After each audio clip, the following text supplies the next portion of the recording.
We'd like to call to order this meeting of the subcommittee of the Committee on Ways and Means. We've been delegated by Committee Chair Senator Win Gatchalian to hear this particular bill. This is House Bill 8937 on a new fiscal regime for the mining industry, amending the NIRC. So, first of all, at the outset, let me greet all of you. Good afternoon, and thank you for sharing your time with us. We'd like to ask the Committee Secretary, the head of the Senate Tax Office, Attorney Dasil, to recognize our resource persons. Magandang hapon po. Thank you, Honorable Senator Sani Angara, Vice Chair of the Committee on Ways and Means, and Chair of the Subcommittee on the Rationalization of the Mining Fiscal Regime. For today's hearing, the following are the resource person. From the Department of Finance, OIC Undersecretary Carlo Fermin S. Adriano. Representing the Bureau of Internal Revenue, we have Attorney Edgar Alan Reyes II. Representing the Department of Labor and Employment, we have Dr. Marco Antonio S. Valeros of the Bureau of Working Conditions. From the Board of Investment, we have the Director of Resource-Based Industry Service, Director Raquel Brillantes Echage.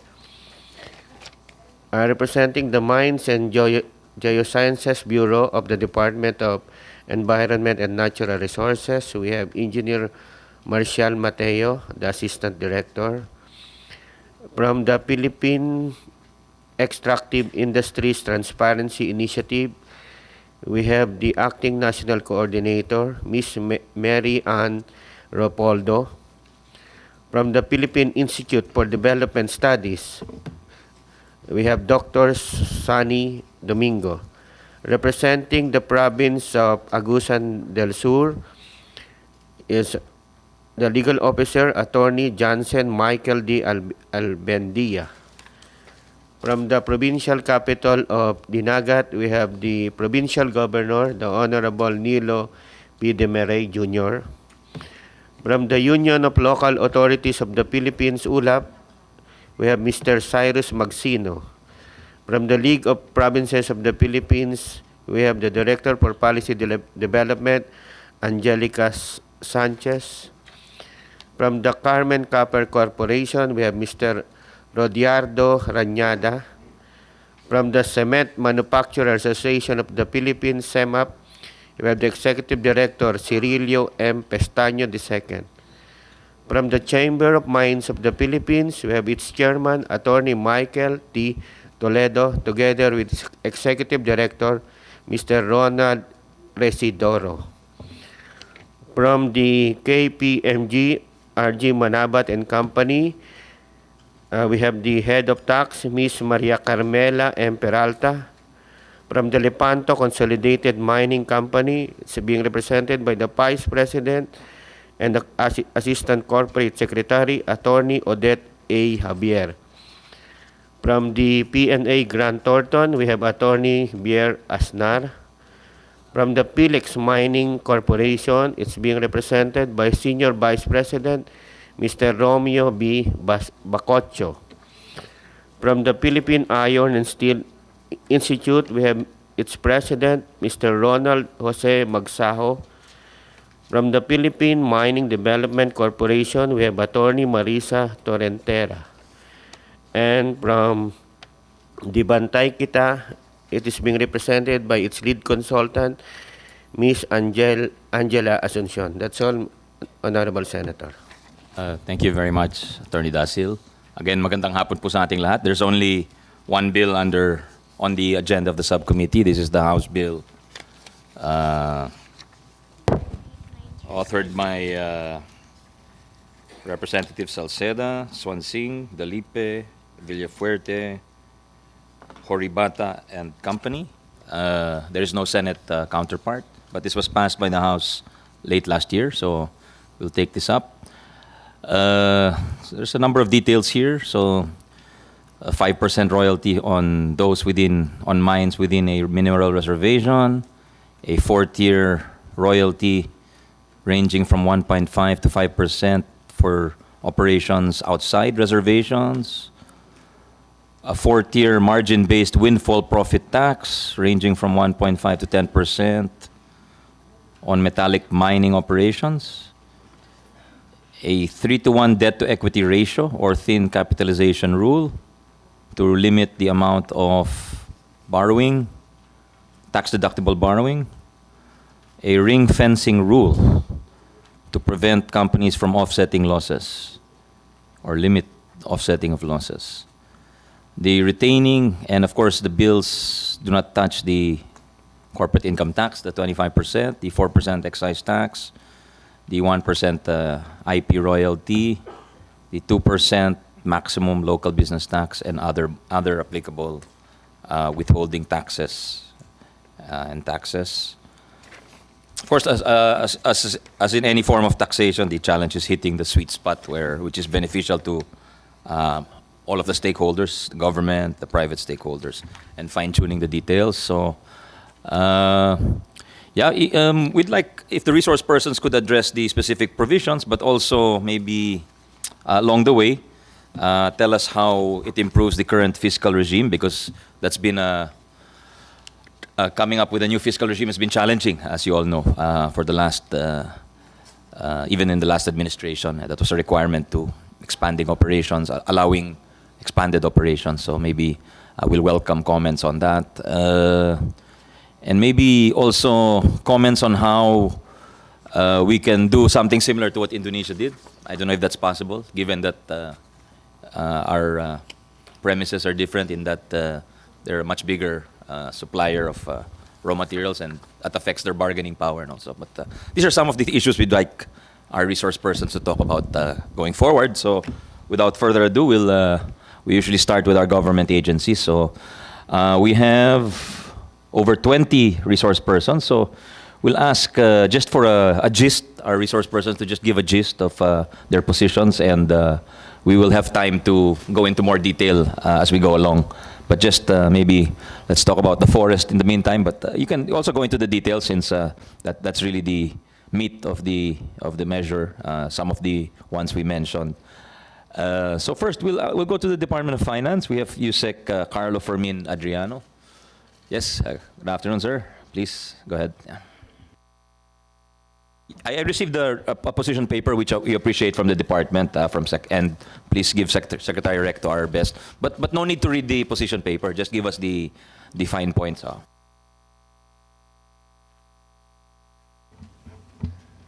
Good afternoon, Mr. Chair. Good afternoon, DG. So I'll just present the proposed bill on rationalization of the mining fiscal regime. So just a brief overview. I will not dwell on it. Next slide, please. So this just shows you how minerally endowed the Philippines is. And currently, we're the #1 exporter of nickel. We will become one of the largest producers of copper when Tampakan opens. And we're top 10 or top 15 in the exportation of cobalt. And you have to remember, these three are considered critical minerals.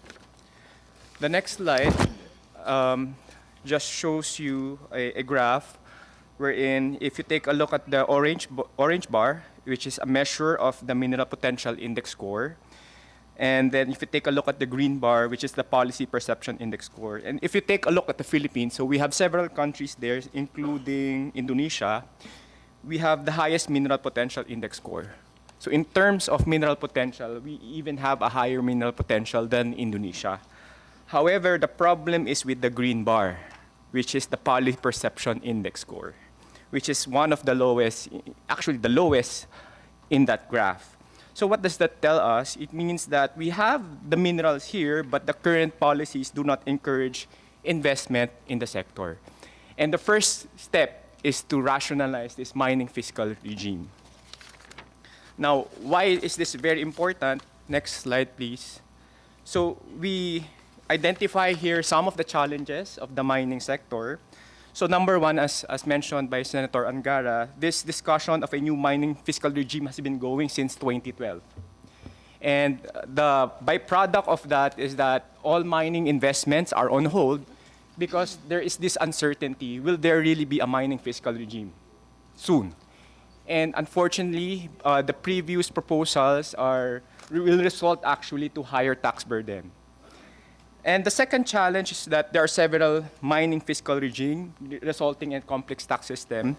And the third challenge is the average effective tax rate, or this is a measure of the tax burden. Our tax rate or tax burden is relatively higher compared to our peers. Next slide. So I will not discuss this anymore, but basically it's just a discussion of what I said earlier about the challenges, and this is EO 79. Next slide is just basically saying that there are, again, several mining fiscal regimes. Next slide. And then this one is the tax burden. We call it AETR. This methodology was used by IMF, Deloitte, in computing the tax burden of the mining industry. And as you can see here, so we have several graphs here. Let me just look at our current regime. Our current regime there are the FTAA in AD, FTAA in AD, accelerated depreciation and cost recovery, MPSA in MR and in AD, and MPSA in AD. And basically, the higher the larger the number. I'm not an expert. No, what Yes. is MR and AD? What are MR All right, and? sorry. All right, so FTA is Financial Technical Assistance Agreement. MR is inside mineral reservation, and AD is operating inside an ancestral domain. So basically, the higher the number here, the higher the tax burden. And if you take a look at the current regimes, relatively it's higher than Australia, Chile, and Indonesia. And if you take a look at MPSA and MPSA in AD, yun lang yung only regime that is actually relatively competitive.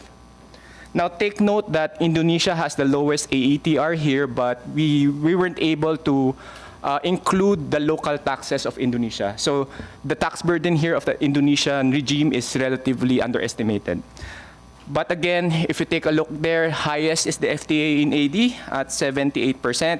And just for comparison, the previous proposal of the Department of Finance is what we call the 60% additional government share, which produced the highest tax burden at 93.6%. Next slide. Now, because of this... Could you clarify, what is DOF 60 AGS? What is that? Basically, in the FTA regime, there is a very unique taxation feature there. They call it the 50% additional government share, wherein it makes sure, it ensures that the government share to the revenue of the mine is at the minimum 50%.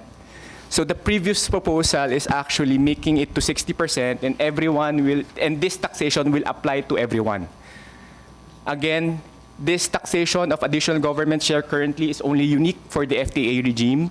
So given the previous proposal, they want it to be applied to all fiscal regimes, all mines.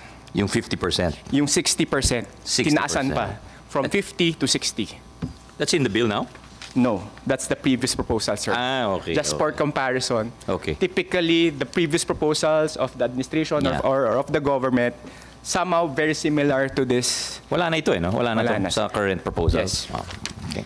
Next slide. Because of these issues, the number of operating MPSA and FTA is few. As per our latest data as of March, there's only around 59 MPSA, large-scale metallic mines, operating. And for FTA, we have 4 operating. Now, here in the slide here, the MPSA with around... Can we ask for a breakdown, Yusek, of Yes, those? we don't have to illuminate it now. Just going forward, we'll just ask for the Yes. list. Okay, next slide. So I will now discuss the key features of the DOF proposed mining fiscal regime. So we have 4 main features. One is we want to simplify the taxation.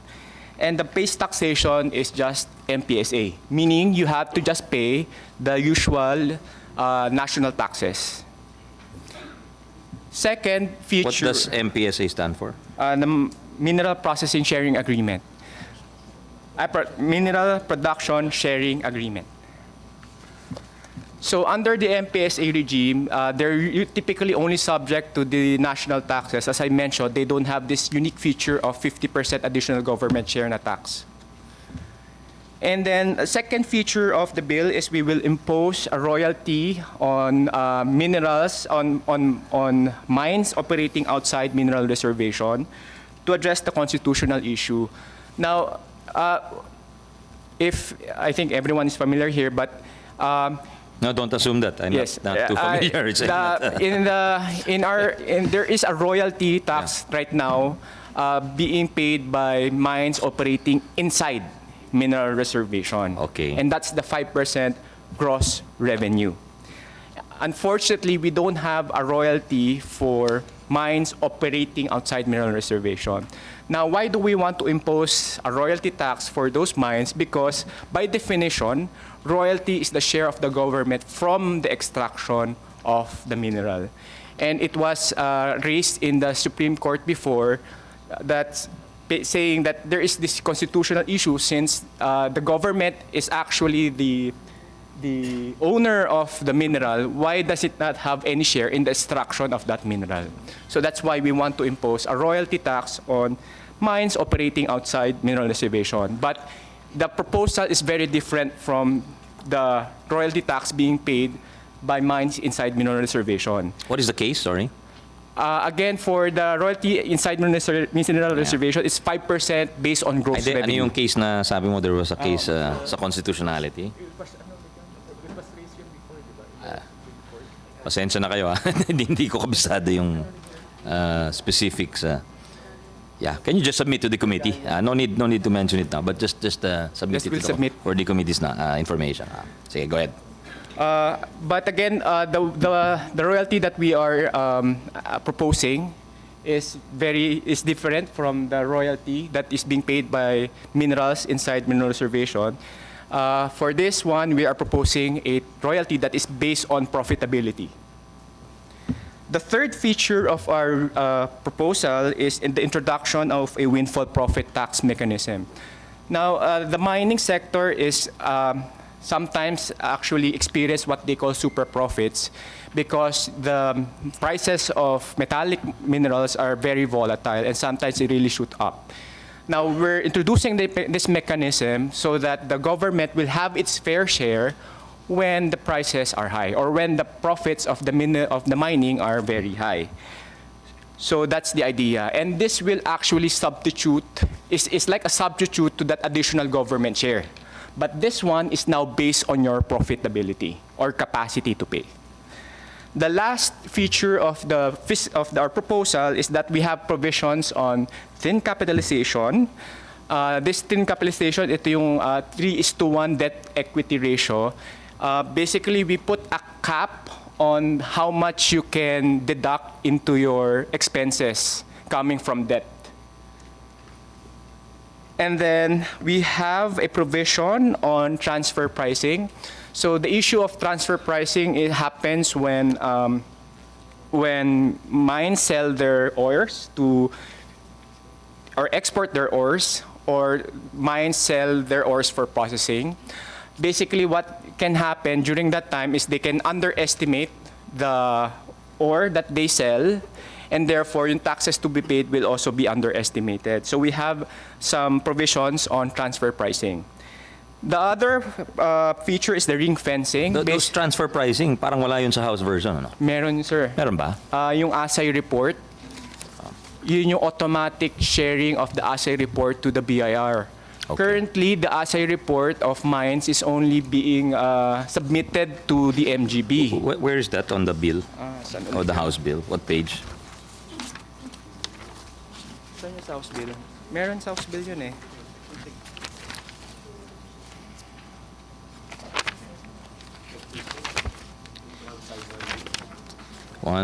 D? 151D. Assay report, I see it. The second paragraph of 151D. Okay. Yeah, what is this assay report? Sorry. So this contains before they sell their products, usually export, kasi we export raw, they give MGB a detail of these reports. It includes the prices and value of the ore that being exported. The problem right now is that the BIR does not receive a copy of that, only MGB. So with our proposal, the BIR will automatically get a copy of that assay report so that for tax purposes or for auditing processes, they will be able to do their job as soon as possible. Yeah, what's the transfer pricing safeguard there? Yung assay report, sir, immediately BIR will get a copy. Yeah, but how does that work in operation? How does that safeguard the government's interest? Currently, sir, kasi for instance, yung excise taxes and even the income taxes are based on your revenue or your sales. And if the BIR will just rely on the MGB, if basically the value of the sales are correct, then it will be very hard for the BIR to audit if tama ba yung value of the sales. So given that in the very beginning may copy na yung BIR, they can already audit and check if tama ba yung mga sales. Okay, but that's just guide. Yes. That's just guiding the ingress and egress of Yes. of cargo. But what is the guide on transfer pricing, meaning selling cheap to a subsidiary or to a mother Yes. corporation? Yes, that what one are as the well. provisions here on that? Parang wala naman, oh. You know, that's what the internet companies do, eh, di ba? Yes, they yes. they have their they transfer price to Singapore, which is a more favorable, or Ireland, which is a more, or whatever, Hungary, which is a more favorable tax jurisdiction. So anyway, just address that going forward. No? Yes, we sige, understand. Go ahead. And then the third feature is the ring fencing. So every project of a mining company will be treated as a separate tax entity. So for instance, I'm a mining company, I have project A and project B. Currently, for taxation, I can aggregate the expenses and revenues for both project A and project B. Now the problem arises when one of the project is actually losing money. And therefore, if you aggregate it, your total taxes to be paid will be lower. So with this proposal, each project will be treated as a separate tax entity. And therefore, you cannot aggregate your revenues and expenditure for the two projects anymore. Will you enforce that? You will require a separate corporate For separate, as per corporation BIR, for, yes. Separate team, if I'm not mistaken. but not separate corporation. BIR? Not separate corporation, di ba? BIR. Anyway, sige. We'll leave these questions. We'll just flag them, please, sa committee. No, this enforcement is very important. And then the last one is provisions on transparency and accountability. We will be institutionalizing a transparency and accountability mechanism.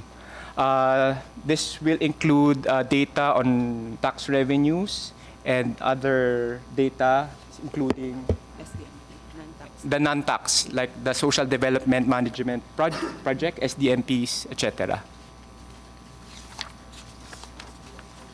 Next slide. So again, this is just a summary of the current versus House Bill versus the DOF version. So again, we want to simplify and reduce the number of fiscal regimes.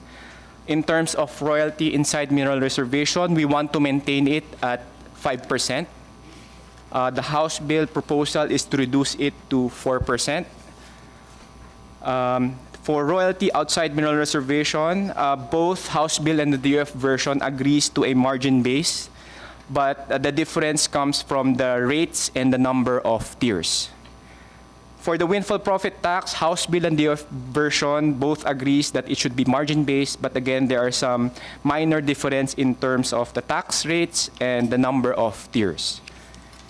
And then for the thin capitalization, transfer pricing, ring fencing, and transparency, both House Bill and DOF have both those provisions, except that House Bill does not have a provision on beneficial ownership. Marami palang tiers tong sa House, ano? Yes, 8 as much tiers as and 10 tiers. 8 and 10 tiers. Yeah, sige. We'll ask the resource persons to comment on that. And then the collecting agency for the royalty, currently it's under, the collecting agency is MGB. We will transfer it to BIR. Given that BIR is also collecting the excise tax, and for if you're paying the royalty tax inside mineral reservation, pareho lang siya ng base eh. It's based on gross revenue. We would like to note, though, that if there's any MGB representative here, we will not be removing your share from the royalties. 10% of that collection.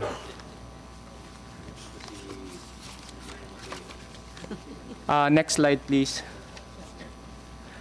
So this is for the royalty outside mineral reservation. As mentioned, there are 8 tiers for the House bill, which you can see in the table on the left. And the proposal of the DOF is to reduce it to 4 tiers. Now, why are we reducing it to 4 tiers? It's for easier compliance and administration, and lesser incentives for aggressive accounting done by private mining companies.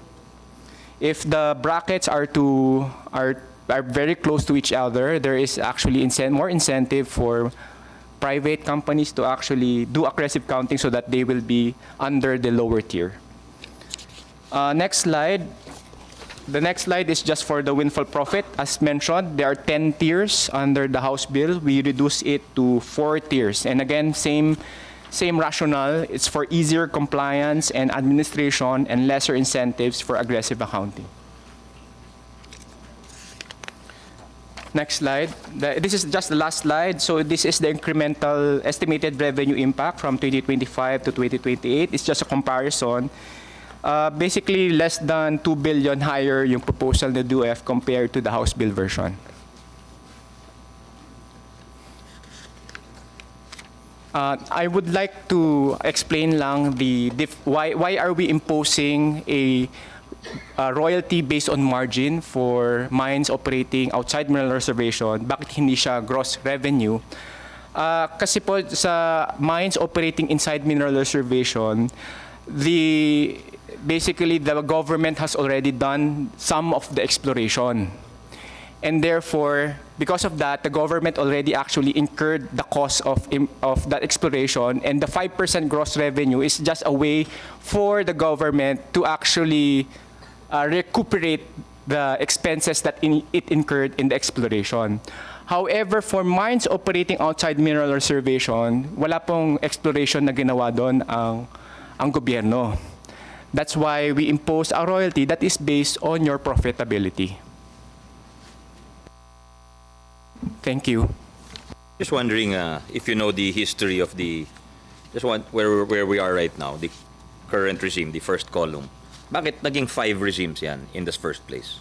Minimum po, kasi as mentioned, so there's 2 major regimes, the Mineral Production Sharing Agreement and the Financial Technical Assistance Agreement. Those are the 2 major regimes. But under each regime, there are sub-regimes. Like MPSA can be inside mineral reservation, NPSA inside mineral reservation and inside an ancestral domain.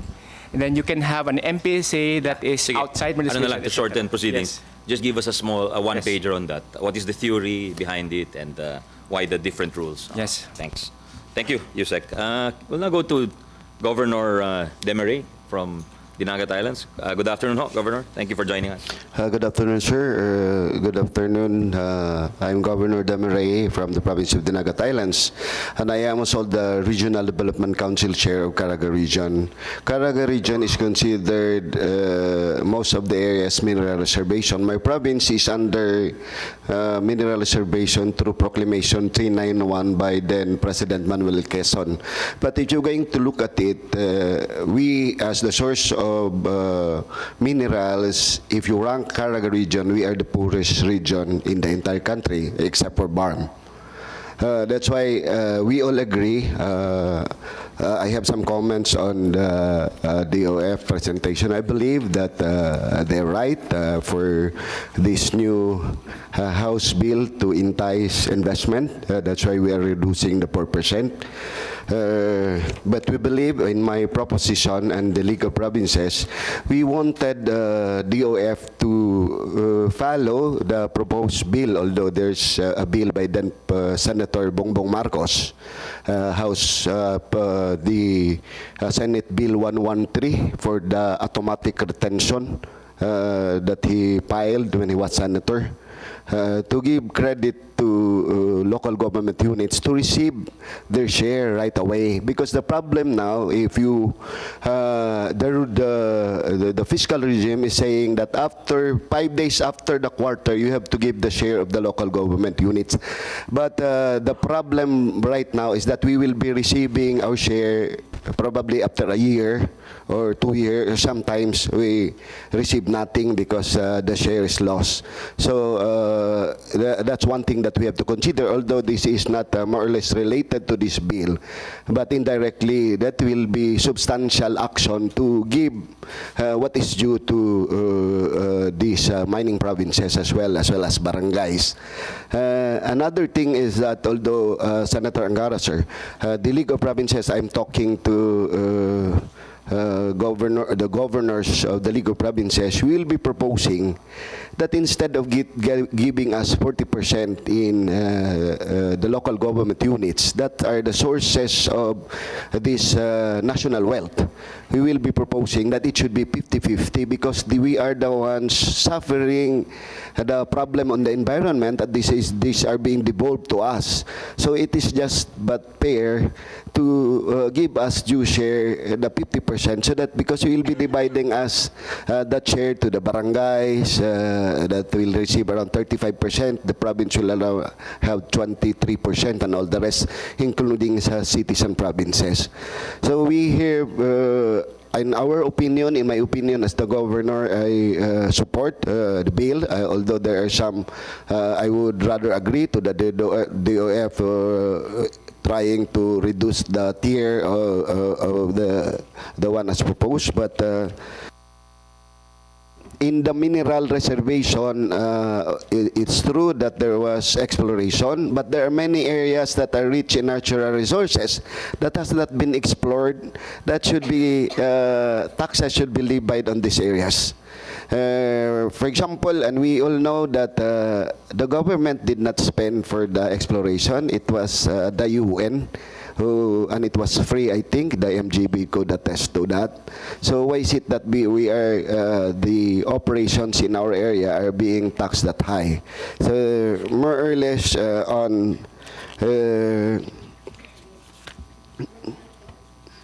I think the problem as presented also on the transfer pricing, that's good. I think the basis of that is the London Metal Exchange, so that they cannot run away, because most of the mining or some of mining companies would submit contract lowering the price so the BIR cannot tax them. So if we have this transfer pricing, and the basis would be LME, the London Metal Exchange, then we will have the right price because BIR can base on that on the LME. And we have also to check, although we had been talking to the Chamber of Mines of Caraga Region, because they have also social development management program, the environmental protection and enhancement program that they allotted funds, and the final mine rehabilitation decommissioning program or plan and fund. That should be checked as well, although MGB is checking that. Local government units should check also whether this SDMP and FMRDP are being allotted well for the benefit of the province, because most of the problems when the mine ceases to operate, there will be dead municipalities and barangays because we have not prepared well. Although the Chamber of Mines and the mining companies are with the MGB and DNR are doing better now. That's why in Dinagat Islands, I am requesting the MGB that the final mine rehabilitation decommissioning plan and fund should be used for renewable energy production, because the land has been, there are already roads and there are contours that being developed. So if we will transform this into green energy, then it would be better. At the same time, to use these lands for agricultural development as well. On the excise tax, that's why a while ago I was talking about the automatic retention, because the one collecting the excise tax is the BIR and the one collecting the royalty is the MGB. Why not after collecting the share or the taxes, you give right away to the local government what is due to them so that we can use the money for environmental thing and for the services of our people. So that was the bill by then Senator Bongbong Marcos that was not able to pass the Senate. Thank you very much, Mr. Senator. Thank you, Governor. Yeah, to be fair, yan talagang sinasabi ng mga mining communities. They bear the brunt, but they're not commensurated. There's no commensurate recompense or funding for the risk. Walang risk-reward calculus, kumbaga. So, okay, thank you. Let's try to think of some paano ba sa PEZA? Pag PEZA, di ba may 1%, may 5% gross income earned, then 1% here, 1% there. Do they get it like IRA or kaagad pagka-kolekta? Yun, Sir, it bigay depends. kaagad. As per some IPAs, Yeah. meron diretso sa local government yung 2%. Why Pero not? yung iba, Why don't we think of something like that? Actually, meron na actually na GMC proposal under dun sa MICC na group. Okay. It's a GMC among different agencies including DILG, Yeah. DNR, DOE, and DBM, DOF. Okay. And that is to actually yung hasten the process Yeah. for their share Rather of the than wealth follow taxes. hindi na pala, Yes. anong tawag sa NTA, no? NTA? Yes. NTA, oo. So we'll follow up on that. Sige, we'll welcome that, no? Oh, I'm sure the stakeholders won't really care, basta they pay the amount, there's no increase, they don't bear any increase, it's just the distribution, no? It's a distributional question. Thank you, Governor. We'll now go to the MGB, Mines and Geosciences Bureau. We have OIC Assistant Director, Engineer Mateo. Hi, good afternoon, sir. Good afternoon, Senator Angara. Well, we did not submitted yet our position paper, but we'll retain what we submitted to the lower house. One is for the royalty within mineral reservation. So we'll retain the existing, which is the 5% of the market value of the gross output. And following the suggestion of the OF also, we will also proposing to have the royalty tax of 3%. 3% for mining operating outside the mineral reservation for metallic mines. Actually, the 5% for the within mineral reservation is both metallic and non-metallic. And for metallic operating outside the mineral reservation, we are proposing the 3% royalty for the 3% royalty, the market value of the gross output. And for the non-metallic, we are proposing 1% market value for the gross output. That's all, Mr. Chair. Thank you very much. Okay naman kayo dahil sabi na ng DOF na hindi na makukunin yung share ninyo.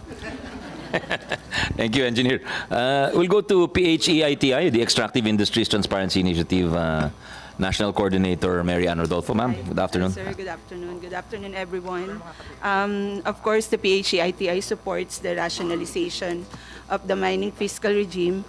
Just to emphasize on the recommended amendments, HB 8937 of Section 9 is concerned with fiscal transparency and accountability. The government, through the DOF and in coordination with other relevant agencies, shall institutionalize a mechanism for the public disclosure and scrutiny of all mining-related data. Just emphasis on including the tax and revenue data in the extractives value chain pursuant to best practices on the open, accountable, and good governance of mineral resources. All businesses and activities engaged in the exploration, development, and utilization of minerals and other natural resources shall be exempt from the application of confidentiality clauses of the NIRC of 1997. As seen in the emphasis of the provision, the PHEITI is particularly concerned with the following features. the government will institutionalize a mechanism for public disclosure and scrutiny of the mining-related data, including tax and revenue data in the extractives value chain, and mining companies are exempted for the application of confidentiality clauses of the NIRC of 1997. Also, additionally, the PHATI recommends the addition of a section on appropriations to the proposed bill. That's all. Thank you. Thank you, ma'am. Can you just tell us a little bit about the EITI to refresh our memory?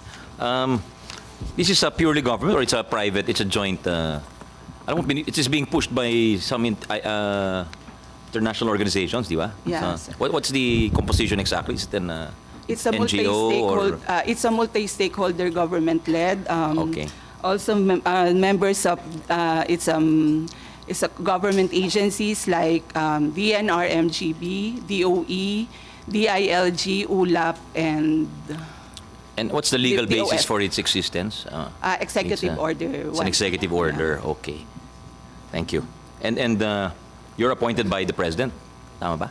No. No, Department of Finance. The Department of. Okay. Also, members are the Chamber of Mines, the PhilEx, and other and the members of the civil society organization led by the Bantay Kita Secretariat. Thank you. Thank you. Next we go to DTI BOI, Director Etchage. Yeah, gandang hapon ho. Magandang hapon po. Thank you, Mr. Chair. We have not yet submitted a formal DTI position, but we will submit later, Mr. Chair, to incorporate also the DOF proposition.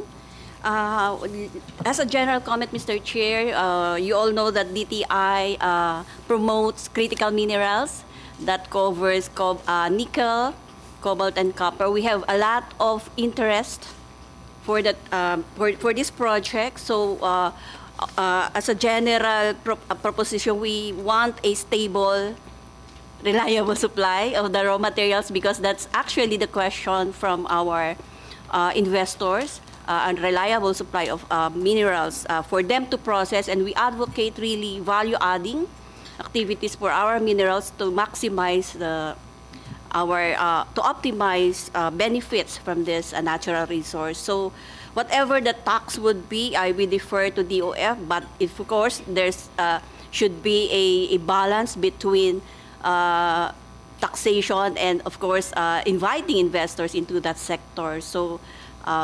That's about our general statement, Mr. Chair. We will submit a detailed position paper. Well, if you know, what is the current state of the industry with respect to processing? Meaning, how much is processed, how much is exported as raw mats?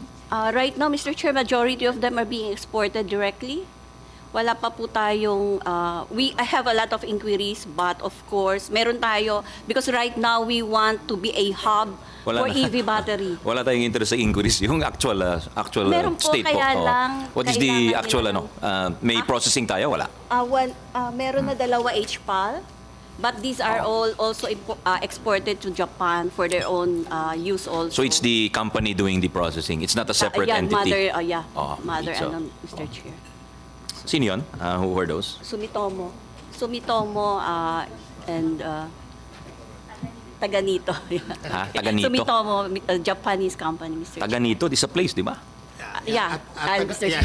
Excuse me. Sige, go ahead, engineer. Okay, actually, we I'm have addressing to- it in general to the body. Anyone can answer. Yeah, actually we have 2 processing plants for nickel.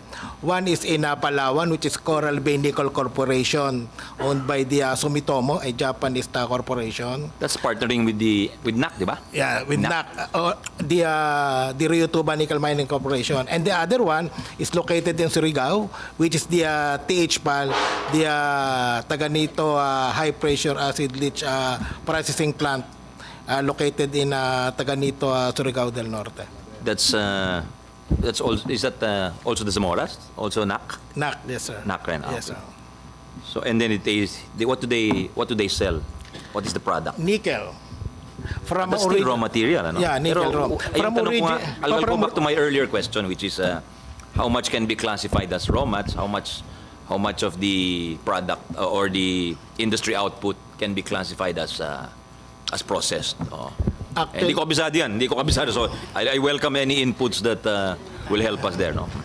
Well, actually, for example, for nickel, the 1.5% nickel, for example, when it processed from 1.5, maybe 40 to 45% nickel, but still, they will ship it to Japan or China.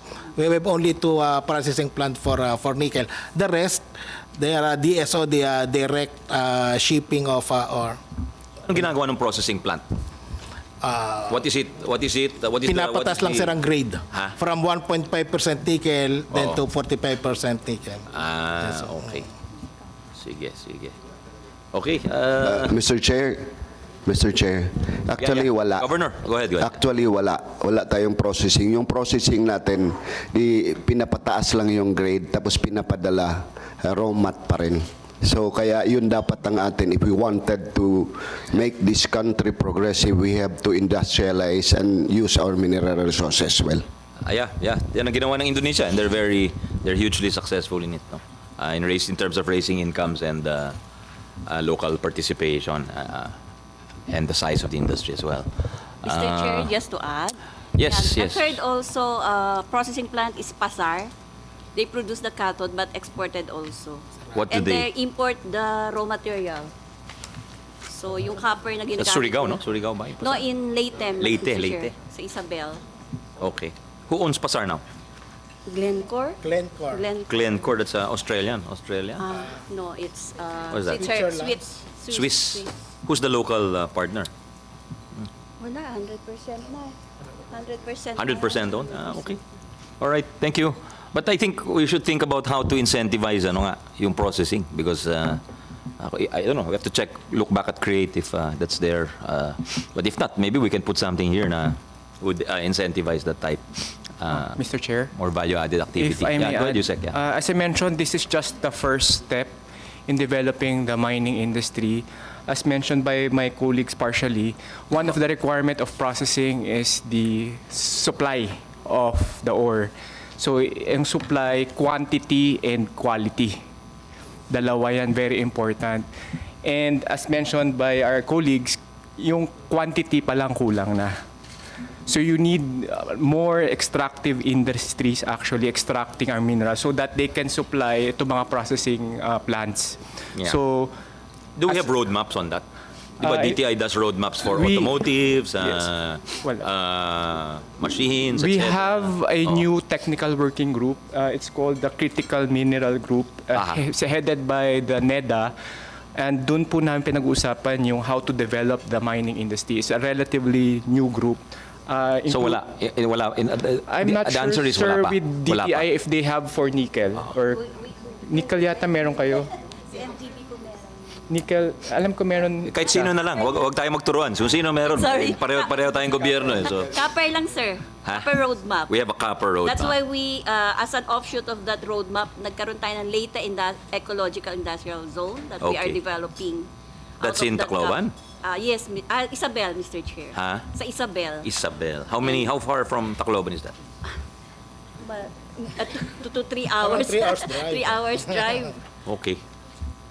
Isabel and Merida, Mr. Chair. Merida. Merida. Where is Merida? Leyte also? Leyte also, Mr. Chair. Adjacent to Isabel? Yeah. Okay. All right. And then this eco zone is mostly for anong economic activities doon?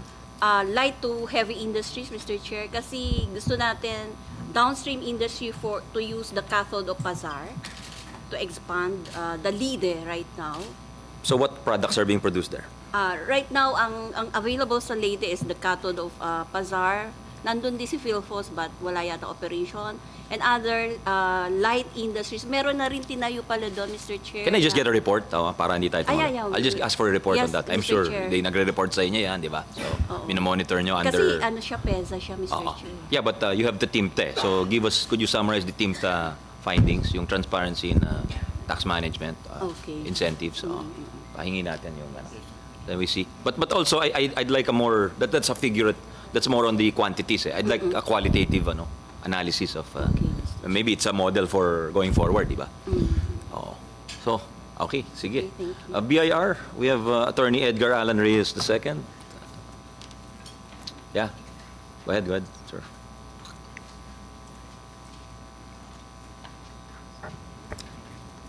Sir, the position of the DOF on the subject bill is, first, we are fully supportive of the rationalization of the mining regime, as it will simplify the taxation mechanism on mining agreements.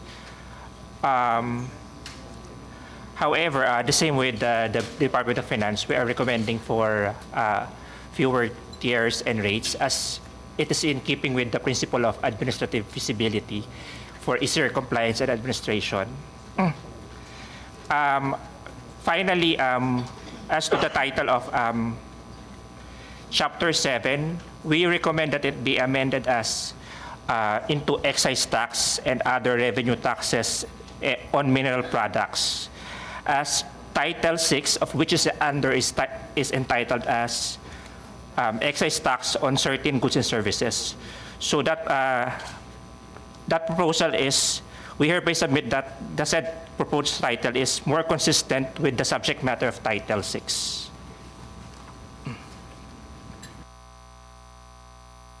That will be all. Thank you. Attorney.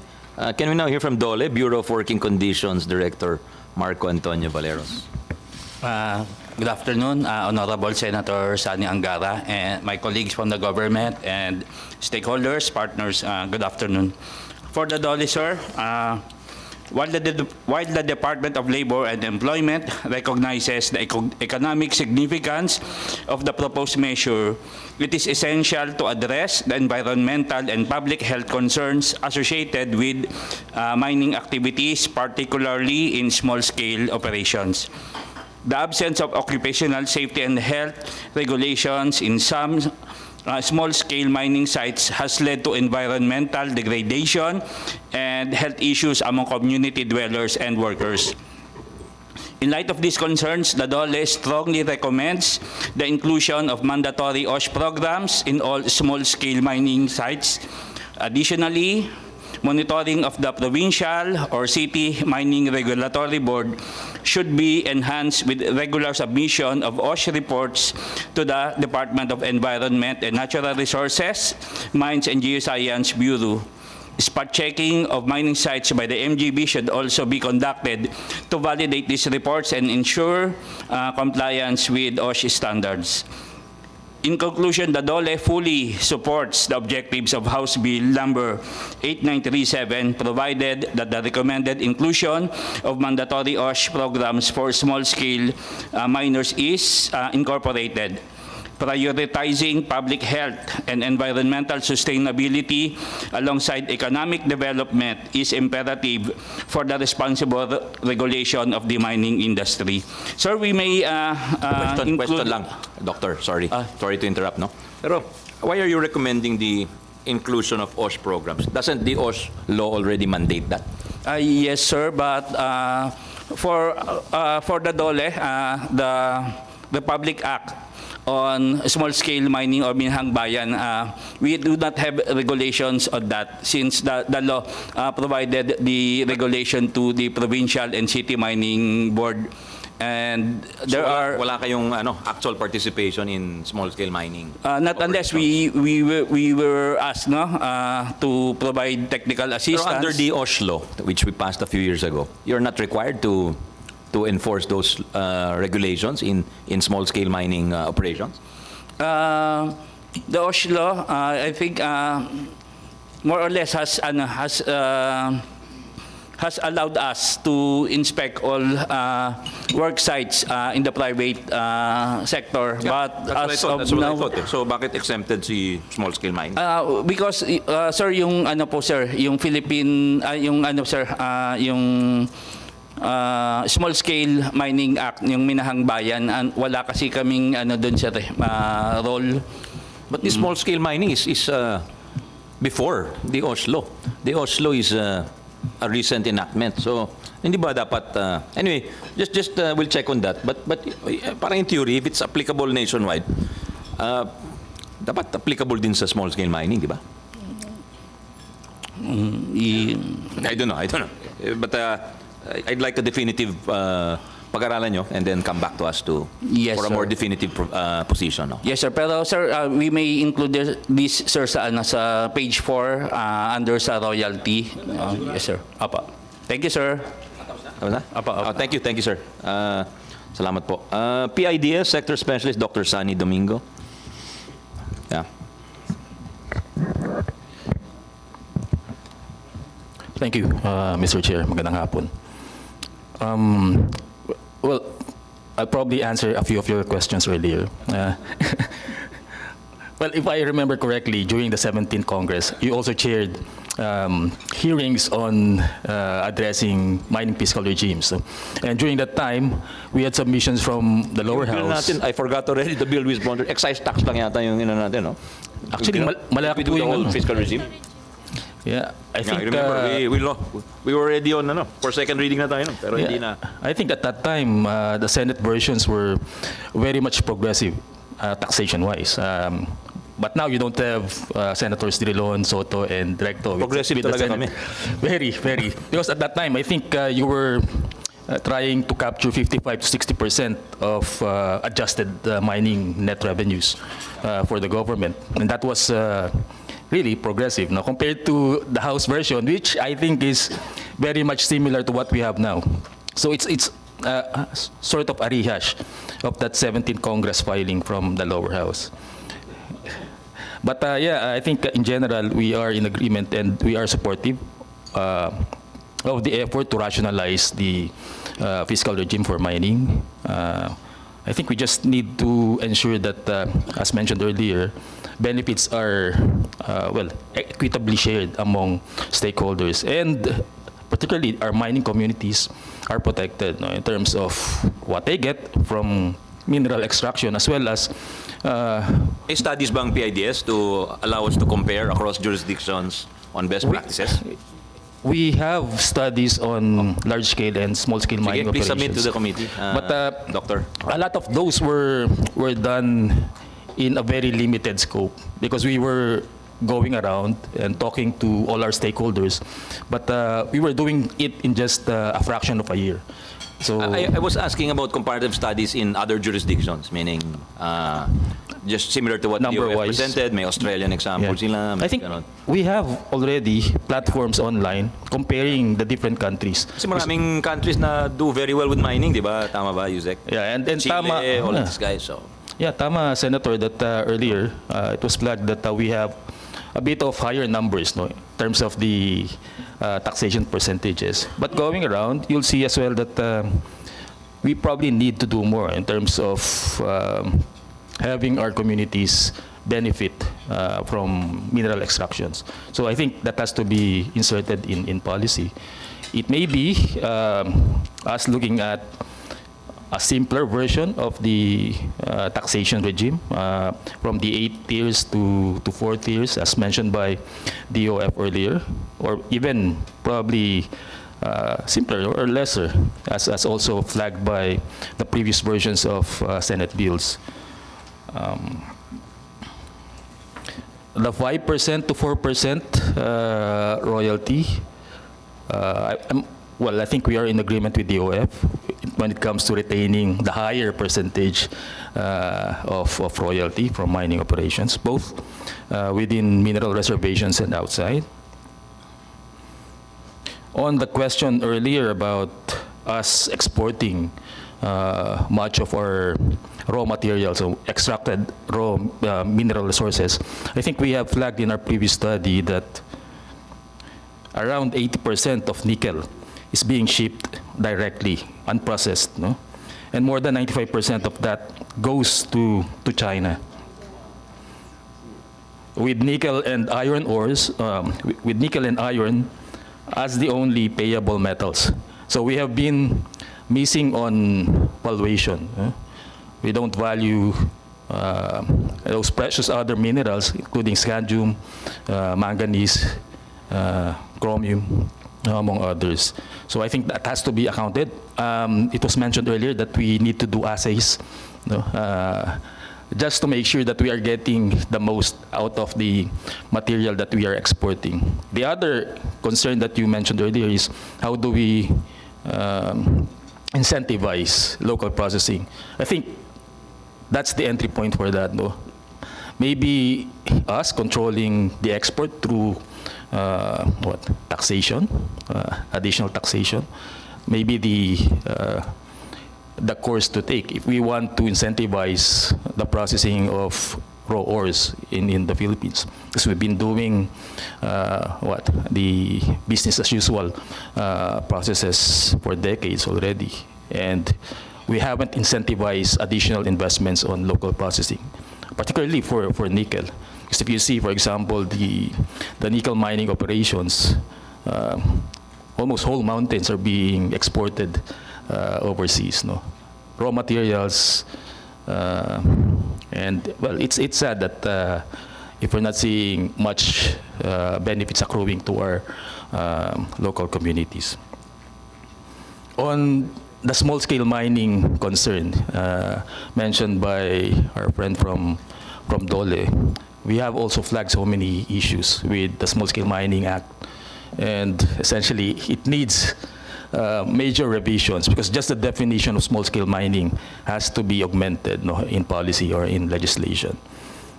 As we went around looking at both large-scale and small-scale mining operations, it has been repeatedly mentioned to us that, well, more than 70% or around 70% of the total output of the mining sector really comes from small-scale mining operations. But we haven't been accounting for such. What percent, sir? 70. So a lot higher than those coming from, supposedly from our large-scale mining operators. And that is a huge gap, no? A big hole that we need to address. Just looking at, for example, small-scale mining. What's your basis for saying that? I'm just curious. Anecdotal. Anecdotal It's anecdotal because we don't have really the numbers, no, the evidence. But there is that general view among stakeholders that 70% or even more are coming from small-scale mining operations. Evidence in terms of us capturing the economic benefit from small-scale mining operations would probably come from the buy-in from government, particularly from BSP. Because supposedly under the Small-Scale Mining Act, gold from small-scale mining operations can only be sold to BSP. Right? But if you look at sales going to BSP, it's when they imposed... It's declining, di ba? Yeah. It's declining, the sales to BSP, di ba? It dropped Or is it going up? significantly when they imposed tax You before. do have a BSP representative. Mr. Chair, so the reason why it drastically declined, I think during 2012, 2012. Yeah, because our friend, our commissioner before of the BIR imposed a tax on the sale of gold to the BSP. And because of that, the sale of gold from around 40-something billion, it went down to around 5 billion. Meaning a lot of our gold is now being sold to the black market. Black market, yeah. And then this was removed recently in 2020. Earlier, I think. Yes, by the Duterte administration. And now the sale of gold is around 20, almost 30 billion a year. Earlier than, yes, around right now it's around 30 billion. Earlier But 2019. definitely, if you consider inflation, this 30 billion significantly lower than the 2011 value of around 40 plus billion. Now that's why, in terms of policy of the export Wait, ban. before you proceed, Yes. Yusek, pardon me. But that tells us that a significant amount is still sold sa black market. Yes. That's the inevitable. Yes. Yeah. I guess nagkaroon na sila ng mga suki. So nagkaroon ng institutionalization of the quote-unquote black market. Now that's why, in terms of policy of an export ban, we've taken a look of what Indonesia did. However, ang posisyon ngayon ng economic team is we need to establish the processing first. Kasi if we go straight to an export ban and the processing are not there, the processing plants are not there, then what will happen will be similar to what happened to the small-scale mining in terms of gold sale. Lahat yun. Kasi you cannot export, but you cannot process as well. And therefore, where are you going to sell it? Yeah. It's in the black market. So we have to be mindful of that.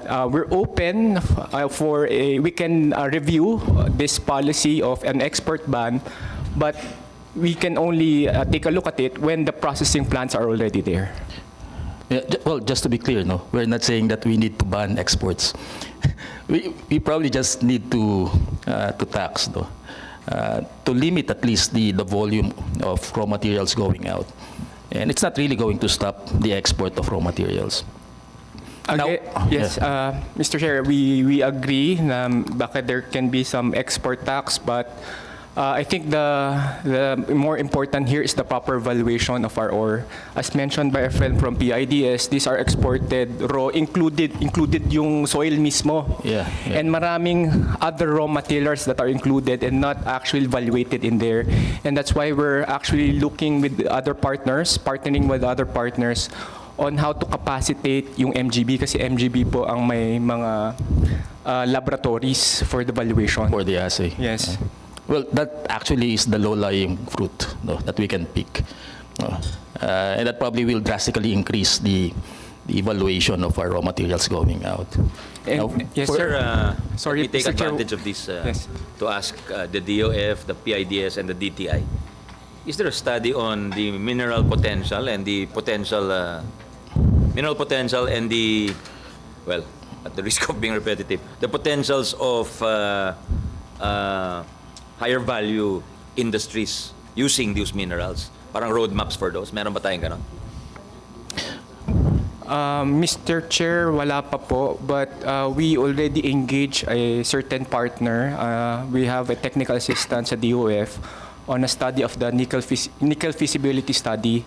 And the goal of this study is to analyze yung ano ba yung comparative advantage of the company, ano ba dapat yung processing sa midstream, is there an opportunity for downstream, and what are the bottlenecks, like included dito yung power cost and the domestic logistic cost. Yung pa yung isang problema nila eh. It's more expensive to ship domestically than shipping to China. So we want those analysis and we want recommendations so that we can have a more prosperous processing industry for the mining. Thank you. That's very useful, Yusek. But sana holistically looking at the mineral potential of the country as a whole. Not just nickel, not just copper, not just cobalt. Meron ba tayong ganon on DTI's part, anything like that? Meaning, kasi you're doing your industry roadmaps, di ba? Meron bang inputs there which recommendations for the mineral industry? For the mineral industry, Yeah. wala, Mr. Chair. Ay, may bubulong sa'yo, ma'am. Can we just recognize? Nahiya ka ba? Salita ka na lang. Ikaw na lang.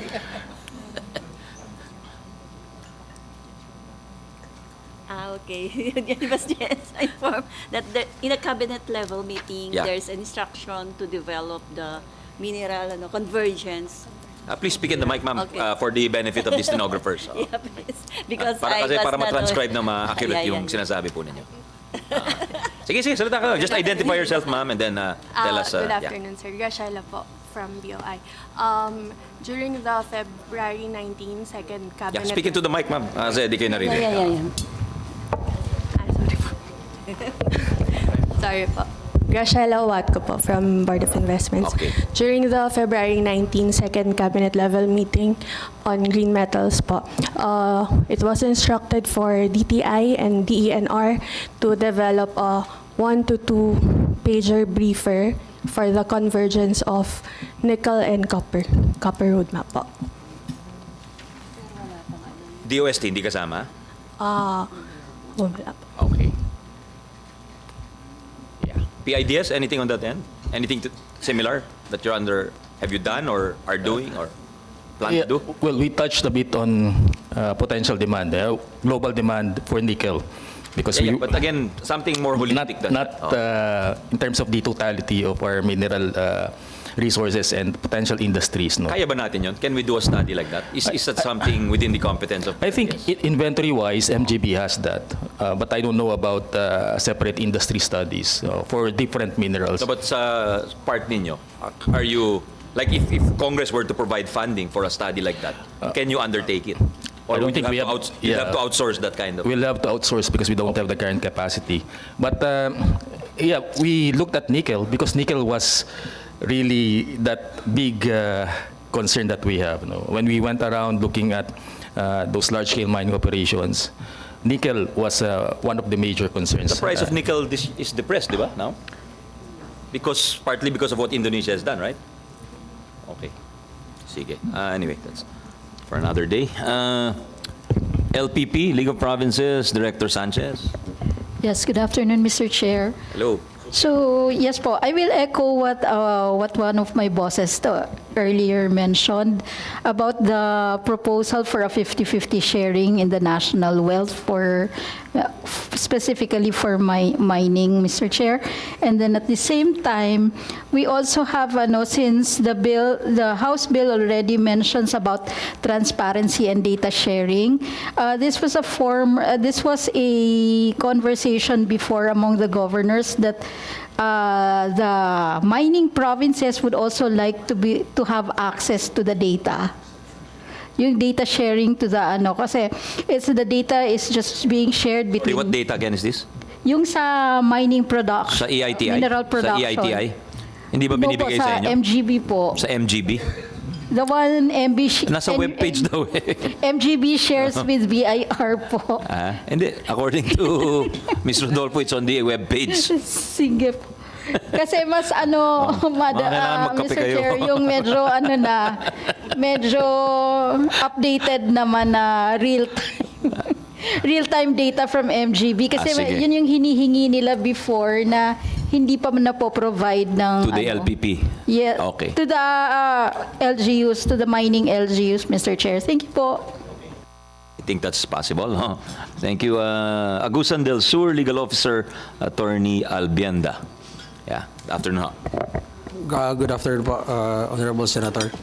On the part of the Agusan del Sur, we have currently one operating large-scale mining company. And Sorry, who's the governor now of Agusan del Sur? Santiago Bicane Santiago Bicane Jr.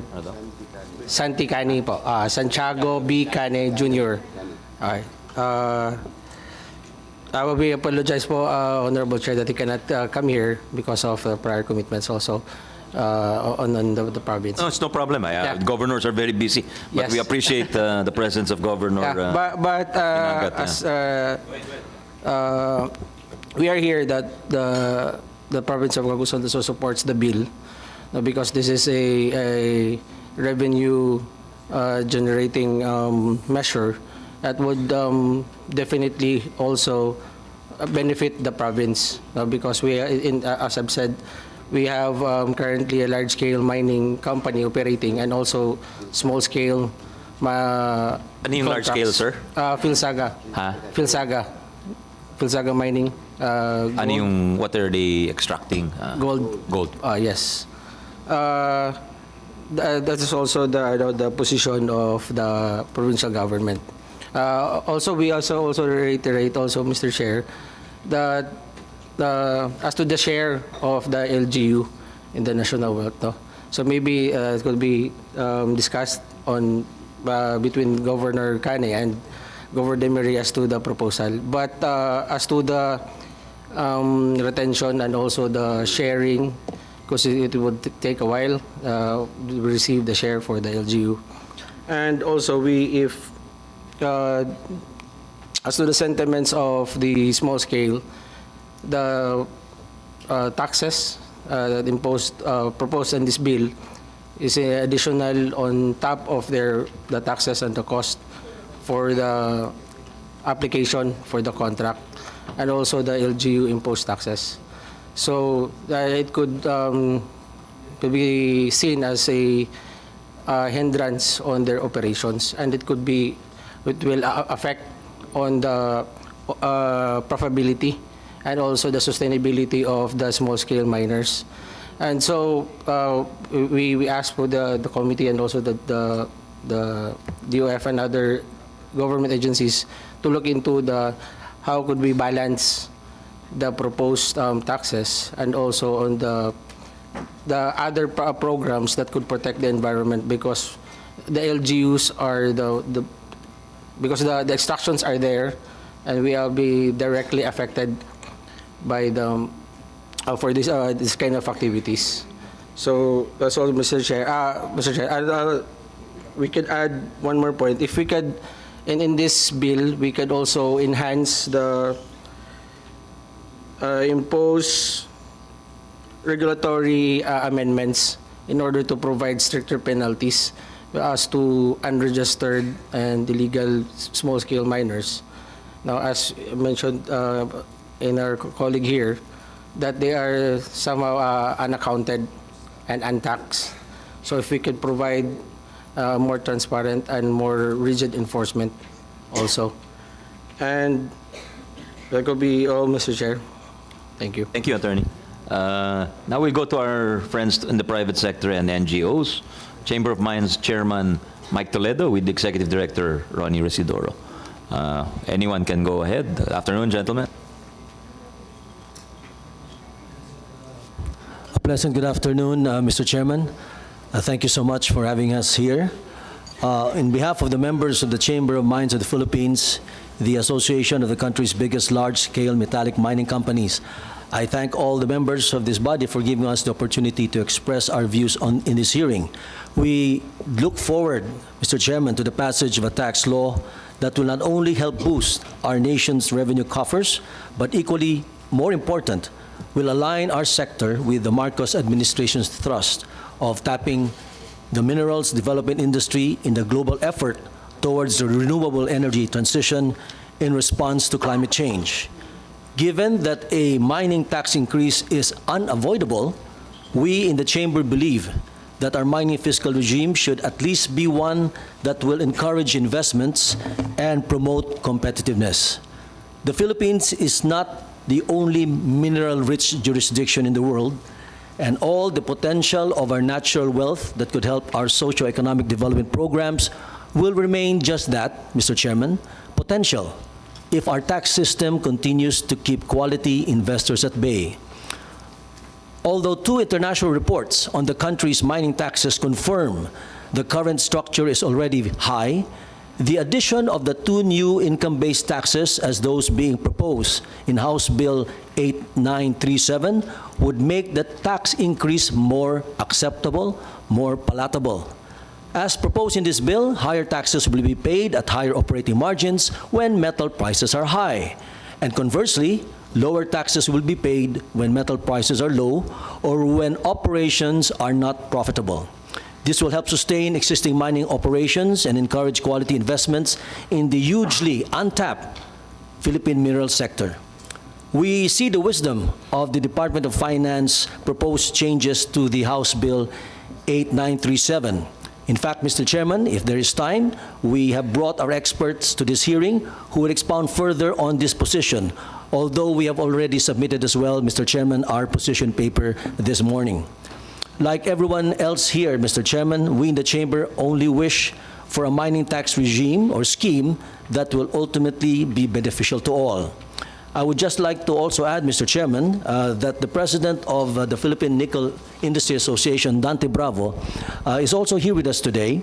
And he would like, if I may speak for Dante, unless Dante, of course, you want to add anything after I speak, he would like to request that he also be allowed the industry to submit a position paper to clarify certain things that were raised earlier by the other speakers.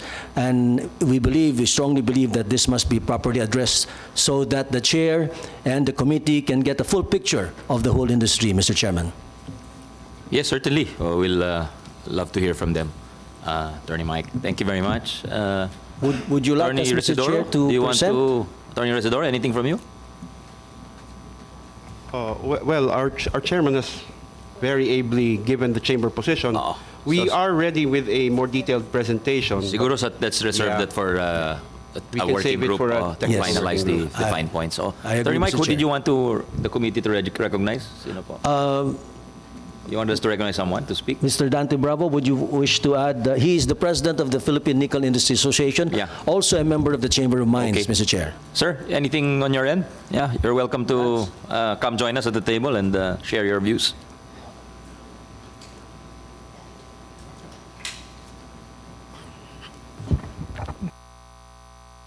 Thank you, Mr. Chairman. Of course, we join with the Chamber of Mines in support of the DOF regarding the passage of this bill, because as mentioned before, we have several discussions in this matter, and one of the perception of the foreign investors is that there is uncertainty, and this uncertainty basically refers to the mining fiscal regime. Now that we have this passed in the House, and we hope that this is going to be passed soon in the Senate. I just would like to get some clarifications on the statements by other resource speakers through the submission of position paper. Number one, on the value-added processing, whether there's opportunity for value-added processing. The other is on the imposition of additional tax in order to incentivize value-added processing. And of course, the other one is you've been mentioning about the mineral development, or rather the, how do you call this, the roadmap. We're actually discussing with the MGB, with DTI, and even the DOF on this matter. And we can submit a position paper on that matter, Mr. Chairman. That's all. Thank you so much. Thank you, Mr. Bravo. Salamat po. Mr. Chair, if I may just add, Go ahead. with your indulgence. Of course, of course. Actually, if only to complete the picture, this is actually the second phase of the increase in the fiscal regime. As echoed by Dante, one of the reasons why there is a lack of investment is really the uncertainty, and this is what we're trying to solve. The first phase, actually, Mr. Chairman, was when the excise tax was increased from 2 to 4%. And that was about a few years ago, during the time of President Duterte. And now, we are now going to the second phase of a fiscal mining regime change by agreeing to the changes and provisions stated in House Bill 8937. Let me just reiterate, Mr. Chairman, that if one would look into the position paper that we submitted, you will really see there that the Philippines has one of the highest average effective tax rate, and which was already reiterated as well by ASEC Adriano when he presented to you earlier. But in spite of that, despite the fact that the taxes are so high, we are still willing to accept the House version, because at least this version is income-based, and it considers the reality that sometimes metallic prices can go up the roof, but there are also sometimes, Mr. Chair, as we now see in many jurisdictions, not only in the Philippines, that they go down. And if that happens, I think it is but fair that the private sector will pay a lower tax if operations are not doing well, and of course, a higher tax if operations are doing well. Let me just add, Mr. Chairman, to conclude that aside from the taxes that are being paid right at the moment, mining companies pay a lot through their SDMPs, which is 1.5% of operating revenues. We also pay property tax. SDMP? What's the SDMP? Social Development Management Program. It is mandated by the law, by the 1995 Mining Act, as well as the IRR or the DNR. I think, if I'm not mistaken, we are the only industry that is actually compelled to do so. In fact, aside from that, we also have a final mining rehabilitation fund. So even prior to the closure of the mine, Mr. Chairman, members of the chamber, or mining companies for that matter, deposit on an annual basis, if I'm not mistaken, a substantial amount. This is to ensure that when the mining operations are over, you leave the area even in a much better place, and even perhaps provide more livelihood as you leave. So when we discuss these things, especially the mining fiscal regime, it is hoped that the committee also considers the numerous taxes and other fees that we have to pay. You have the royalties, you have the IP, indigenous peoples fees, and all that, and the local taxes and the national taxes as well. Thank you, Mr. Chairman, for your time. Could you give us a breakdown of that, para whether it's denominated as a tax? It operates like a tax, di ba? So we should consider that actually. Just like, you know, we all pay our income tax, but we also pay PhilHealth, we also pay Pag-ibig, we also pay SSS or GSIS. It operates like a tax. So other countries will lump it all together to simplify. No? Pero Okay, thank you. And we hear from the CEMAP. This is the Cement Manufacturers Association. Director Pestaño. Suki na rin, sir. Yes, sir. Suki na. Anyway, thank you for inviting us to this public hearing. And we recognize, Mr. Chair, that the House bill that is being discussed is pertaining to metallic mining. And the cement sector is being supplied with materials coming from the non-metallic mining sector. So we are attending. Not affected by any of these No, proposals? Your Honor. No, Your Honor. So we're here as an observer, and we will keep on following the progress. Thank you, Mr. Senator. Thank you. Thank you. Can we now hear from, before that, Attorney Toledo, Attorney Mike, I'm just curious about the Chamber of Mines. What is the composition vis-a-vis the total mining community? Do you include small scale, for instance? Hindi kasama dyan. So sino ang kasama ng Chamber of Mines? Hindi kasama, Mr. Chairman, but there was a move, I believe, in the past to have this big brother, small brother relationship wherein the big mining companies would try to help the small-scale mining companies, because let's call a spade a spade. A lot of the small mining companies are actually not complying with the provisions of the law, especially on environmental concerns. And some of them, if not maybe a substantial part of them, are even illegal. So if I may say so, Mr. Chairman. So hopefully by allowing the big mining companies to do a big brother, small brother arrangement, they can be better regulated, and best practices can be shared. And of course, at the end of the day, that will also uplift the lives of the people that rely on small scale. But in terms of the membership of the chamber, Ron, how many are we right now? Right now, Mr. Chair, the chamber is the largest, well, not really the largest, but the largest professional association of large-scale metallic mines. We count 23 of the 56 operating mines as members of the chamber. We also have minerals processing plants such as the Coral Bay Nickel and Taganito HPAL and PASAR as members of the chamber. What's the cutoff for large scale and small scale again? So to be considered, you said 23 large scale. So ano yun? Ano yung ano nun? Ano yung, there are several metrics as to the size of the tenement. And then also small scale, does the MGB regulate small scale? Or local government lang yun? Local government, Mr. Chair. All local government? Yes, to answer, sir, yung large scale, actually, the less than 5 hectares, the one issued is local government. Between more than 5 and the less than 20 hectares, that's a quarry issued by our regional offices, and more than 20 hectares issued by the MJB central office and the DNR. That's called the MPSA. 52. So 5 hectares LGU, less than 5. 5 to 20, MGBRD. MGB regional offices. Yes, So ano yung next? 20 and above? That one, the MPSA and the FTAA. Yeah, that's the large scale. Pag greater than 20? Yes, sir. Yes, sir. That's large scale, and that's FTAA. Or MPSA. Or MPSA. Yeah. What's the difference of MPSA and FTAA again? Aside from the area, the FTA is allowed 100% foreign owned.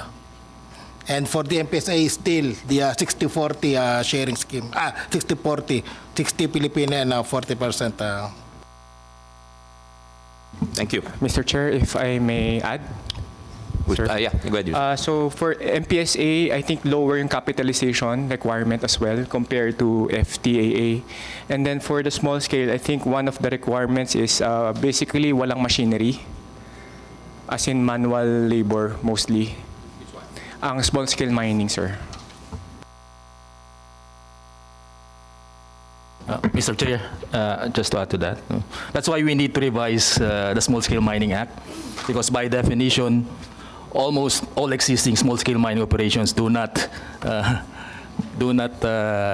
go into the folds of that definition. I'll interrupt you just to acknowledge the presence of our Senate President Pro Tempore, the most experienced senator in terms of service to the country, Senator Lauren Legarda.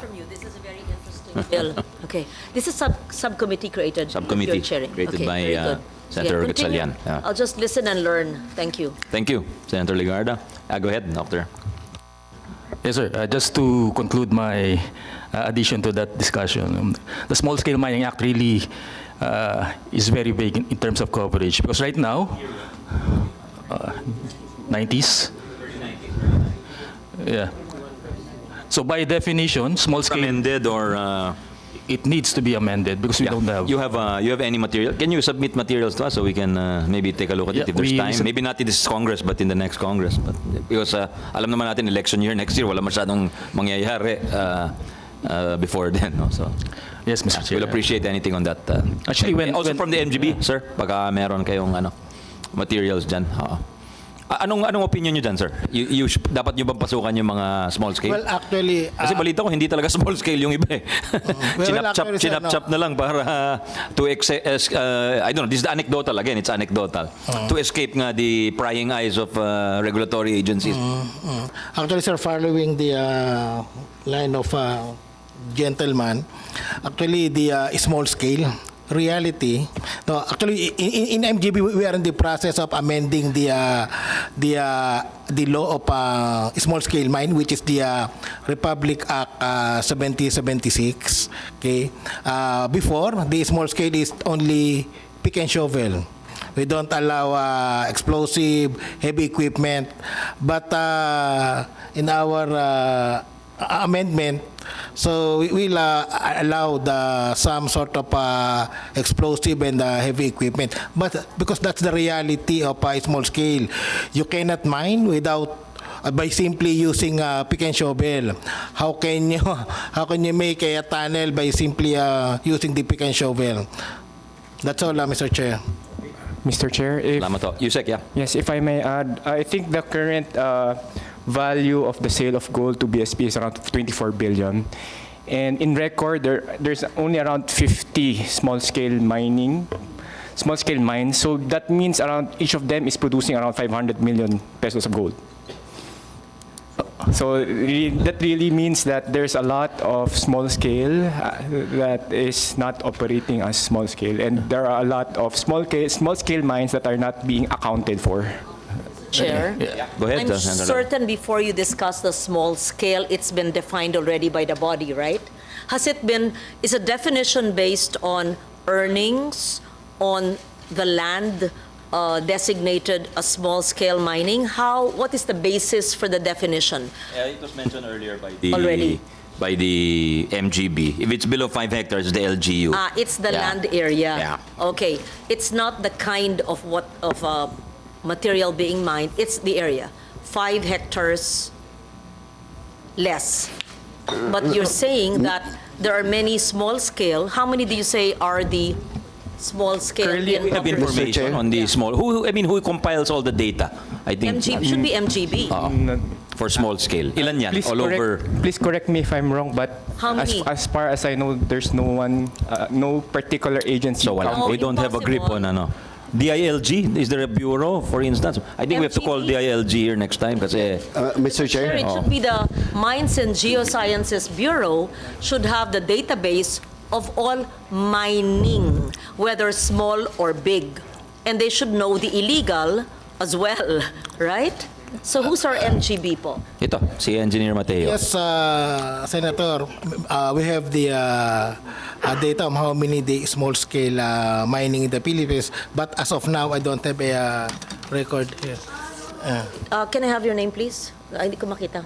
Engineer Marshall Mateo, OIC, Assistant Director. Mr. Chair, something as important as this, why does the DNR send an OIC Assistant Director? Well, you may know, and thank you for being here, who is the MGB head who should be here.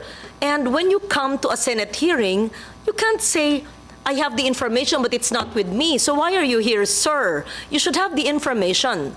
And USEC OIC Adriano, please do not say that there is no government agency in charge.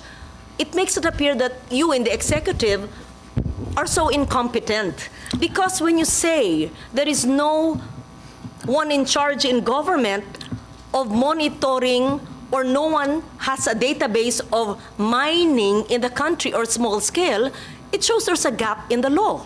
And if it's true, then we should cure that. Yeah, if there's a gap, tama si Senator Lagarde, there's a gap, but yun nga, that's what we're trying to drive at, Senator and Your Honors, is small-scale mining being monitored adequately? If it's MGB or DOF or maybe even DILG, the Bureau of Local Government Finance, who looks at it? Sino ba talagang ano? Sino nakakaalam, basically? What's the... Yeah, that's a separate debate, but it's something we need to know also. Let me clarify that because it is on record. May I see, pakitaas po nung inyong pangalan. No, kayo po, USEC. Okay. DOF. Okay, pakitaas. Sinabi nyo on record, there is no one in charge of small-scale mining, right? If that's accurate... The LGU is the one supposed to be in charge. Gusto ko malaman nga. The LGU. So meron in charge. Huwag nyo sasabihin wala. Ang yan ang sakit ng minsan nating lahat eh. Wala. Yeah. There's someone in charge. Kasi nga kaya nga may hearing eh. Kasi i-improve natin yung batas eh. Irerepasuhin natin. Pag sinasabi nyong wala, mula sa simula, aba, ang laking puwang niyan na walang in charge mula sa simula sa unang mining law, walang in charge ng small scale. Hindi po ako makapaniwala. 1998, nakapuon ako dito. Imposibleng wala. Kung hindi po nyo alam, dahil bago kayo, sabihin lang ninyo. Pero kung merong designated na ahensya, ituro po ninyo at kailangan handa silang sumagot sa amin. Hindi pwedeng, I'm here, but I did not bring the materials. Hindi pwede po yun. So, ulitin kong tanong. Sorry, inibita mo akong sumama sa'yo, Chairman Angara. Yeah. So, you asked me to join you, so I have these questions. Because I don't like to hear wala. No, but the reality might be there's no one Baka really nga wala. collating the data. That's why. So now is the opportunity to create that mechanism. To create it. So, based on the simple question. Thank you, Mr. Chair. Based on the existing mining laws, who is in charge? We say who, not person. Which agency is in charge, including local governments? Just answer. We want to be enlightened. Of monitoring and enforcing regulations on legal small-scale mining. Yan. Kasi sabi nyo wala, maybe you would like to correct that Yes, kung meron. Pero kung wala, sabihin nyo yung totoo. Meron, ma'am. LGU. Yes, before my stated, I mentioned, correct me if I'm wrong. Apologies, madam. So, I believe there is a provincial mining regulatory board composing of the LGUs plus, it should be MGB kasama dun sa board. So, but, yes. Sige, let's give... That's why I'm telling... Governor, go ahead. Yeah, Mr. Chair, that the Provincial Mining Regulatory Board is chaired by the local chief executive or the governor, plus the MGB sitting and helping and checking. So, it's LGU and MGB. Okay. Meron po. Correct. Kaya nga po, kaya Mr. Chair, I had to intervene because otherwise, it will go into the records na wala. So meron po. Alam ko naman yun ang sagot. Mines and Geosciences Bureau. Kaya hinihiling po natin ngayon sa MGB, sa ilalim ng DNR, na saan po ang listahan nyo, pakibasa po, pakisumite sa komite, ang lahat ng small-scale mining sa buong bansa. Since na-determine na natin na kayo po ang may sakop. Yes, at bakit po, nasan yung inyong, sino yung head ng MGB at bakit wala dito? Thank you. May prior meeting po ang aming director. Well, who is the director now? Who is the director? Please state the name of your director. Is he also an OIC? Yeah. And if you replaced him, you should have the materials that the director otherwise would have. The current director is Attorney Danilo Uyking. Uyking. Uyking. Uyking. Uyking. Uyking. Uyking. Okay. Sorry, Madam Senator, but promise na we'll provide this committee the number of small-scale mining in the Philippines. Yes. Ano lang, Yun nga, kasi meron nga pala kayong representation. So it appears you're the representative of the national government in all of the provincial boards. So dapat meron tayong datos na aggregate lahat ng 81, 82 provinces natin, di ba? Can you submit that to us? Yes, Mr. Chair. Well, maybe not all provinces have it, no? Because not all provinces allow mining. But kung ano po yung meron kayo, please submit to the committee. Mr. Chair, gusto ko lang malaman ilan yung sinabi.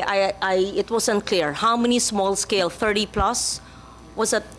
He mentioned 50 for gold in reference to the Suma total? sale of 58, gold. around 58? yes. Okay. There are Minahang Bayan. 58 Minahang Bayan. There are 58 small-scale mining operations.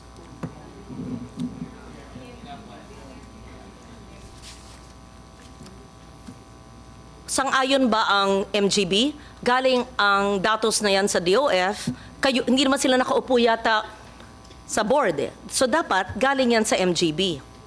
Di ba po? Yes, sir. Ma'am, Are there actually, 58, for sir? Minahang Bayan, we have as of 2023, we have 59 declared Minahang Bayan, Madam Senator. Ano pong diferensya? Kasi ang tinatanong ko ay small-scale mining at yun ang naabutan ko na tinatanong ni Chair Senator Angara. Ano po yung diferensya pag sabihin natin Minahang Bayan at saka small-scale mining? Tinagalog lang ba natin yung small-scale mining or iba po ang sakop? What's the difference? Please identify definition of terms. Simple lang po, yung hindi technical. Minahang Bayan, small-scale mining. 58 or 59? Kasi Well, sorry po, hindi raw po siya 59, it's 58. Nagkamali lang po ako ng basa. Madam Chair, ang Minahang Bayan is mostly cooperative. So, ito po yung bago, no? Yung pong sinasabi nila before na small scale nila governor, small scale mining permit before. Kaya po sa ngayon, hindi ko po dala yung data. So, ang Minahang Bayan is kooperatiba po. ay kooperatiba at ito rin ang tinatawag na small-scale mining. In short, yung 58, ba sabi nyo? Yes, ma'am. 58 po, ay pareho na ng small-scale mining o iba pa yung Minahang Bayan, iba pa yung small-scale mining na listahan. I'm just trying to compare. Isa lang po yun na listahan. Magkaiba po, Madam Senator. Iba? Yes, ma'am. May 58 na Minahang Bayan. Yes, ma'am. Yun po yung under ng DNR na dinideclared po natin as Minahang Bayan. Yun po yung before na may small-scale mining na sa ngayon hindi po namin alam eksaktong date, ay eksaktong bilang kung ilan po. I'm confused. With your permission, Senator Yeah. Legarda, because this tax measure, it's not meant to apply to small-scale mining, di ba? Mr. Chair, Or is it meant to apply also? no, there is no taxation. Yeah, kasi local we're not government paying yun, di ba? taxes on national So taxes. it's in a sense, it's tangential to the bill at hand. But- So but so with your that we see- permission, yeah. we will just ask the MGB to submit a report to us detailing the state of small-scale mining in the country.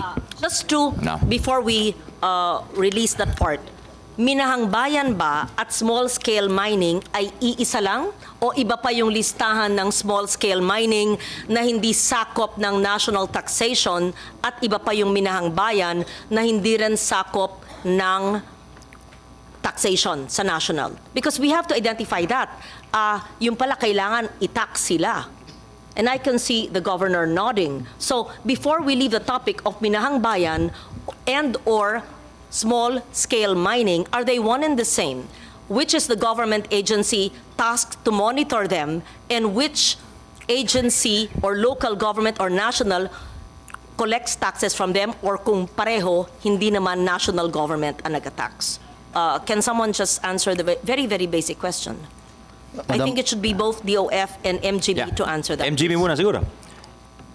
Anong difference nga nung small scale tsaka Minahang Bayan? Yeah. Yung small scale before, yung small scale mining permit, yung po kasi nga ngayon yung Minahang Bayan, Yun po yung kooperatiba na under na po siya ng mga taxes. So kailangan kooperatiba yung minahang bayan. Yung yes. small scale hindi dati kooperatiba yan. Mga small scale mining permit, pwede po siyang Individual, Yes, sir. okay. Ngayon, Kaya po, pwede pa ba yung minahang bayan sa individual? yun po kasi nga before, yung PD 1899, inabolish na siya. Wala, kasi doon merong small scale mining permit, pwede siyang individual. Inabolish na po siya. Ngayon po, RA 7076, lahat po siya dapat puro kooperatiba na po siya. Kaya po hindi So nga there are po, no more small scale mining permits to be. for individuals? Wala supposed na po. to be. Supposed to be. Yes. Ibig sabihin meron. So sino nag-i-issue nun? Mga local governments? Local government. Okay. Okay. Sir, Local government, pero kasama ang MGB sa board, tama? yes po. Yes po. Governor Damari, ma'am. Iklaro ko lang din, sir, dapat iset din natin ang parameters na yung commodity, hindi po lahat ng commodity pwede mong small scale, kaya ng nickel kasi kailangan mo ng equipments. So karamihan ng mga small scale ay nasa gold. Ang copper hindi pwede. Kaya wala to sa mga areas na walang gold. Kaya marami to sa Davao de Oro, sa Agusan del Sur, yun doon sila marami. Sa amin walang small scale, may minahang bayan, magkaiba to. Yung minahang bayan, approved ng MGB na dating nagmimina ng chromite kasi pwede mong small scale, ginawa nilang minahang bayan. Kaya ang maraming problema na hindi pa na-convert into minahang bayan, yung Davao de Oro, Davao del Norte, Agusan, dahil nandyan yung gold. Sa inyo Thank you po, ilan po ang minahang bayan? Ang approve nila sa amin is isa pa ata, tapos yung isa kinonvert ng MPSA. Bakit na-convert, hindi ko alam. Yeah. Pero dahil ang aming chromite, yun ang ginawa nilang, na-convert na po nila yung aming dating naghuhugas ng chromite into minahang bayan. Okay. Kaya okay na yon, kooperatiba na sila. Okay. With your permission, Senator Legarda, can we leave this issue of because we have 8 more resource persons who have not commented on the measure yet. Na sidetrack tayo dun sa issue ng small scale mining and minahang bayan, but strictly speaking, the measure does not apply to them. So, yeah.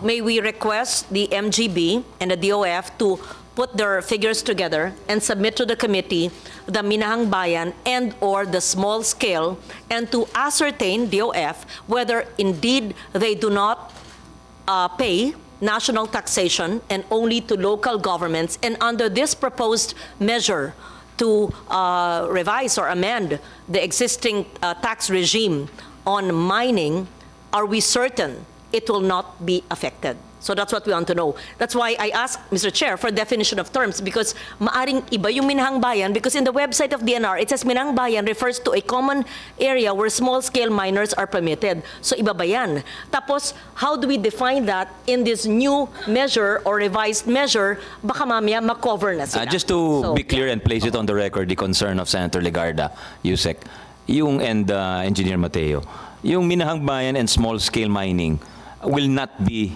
affected by this measure. It's not meant to be applicable to them. Let's clarify that.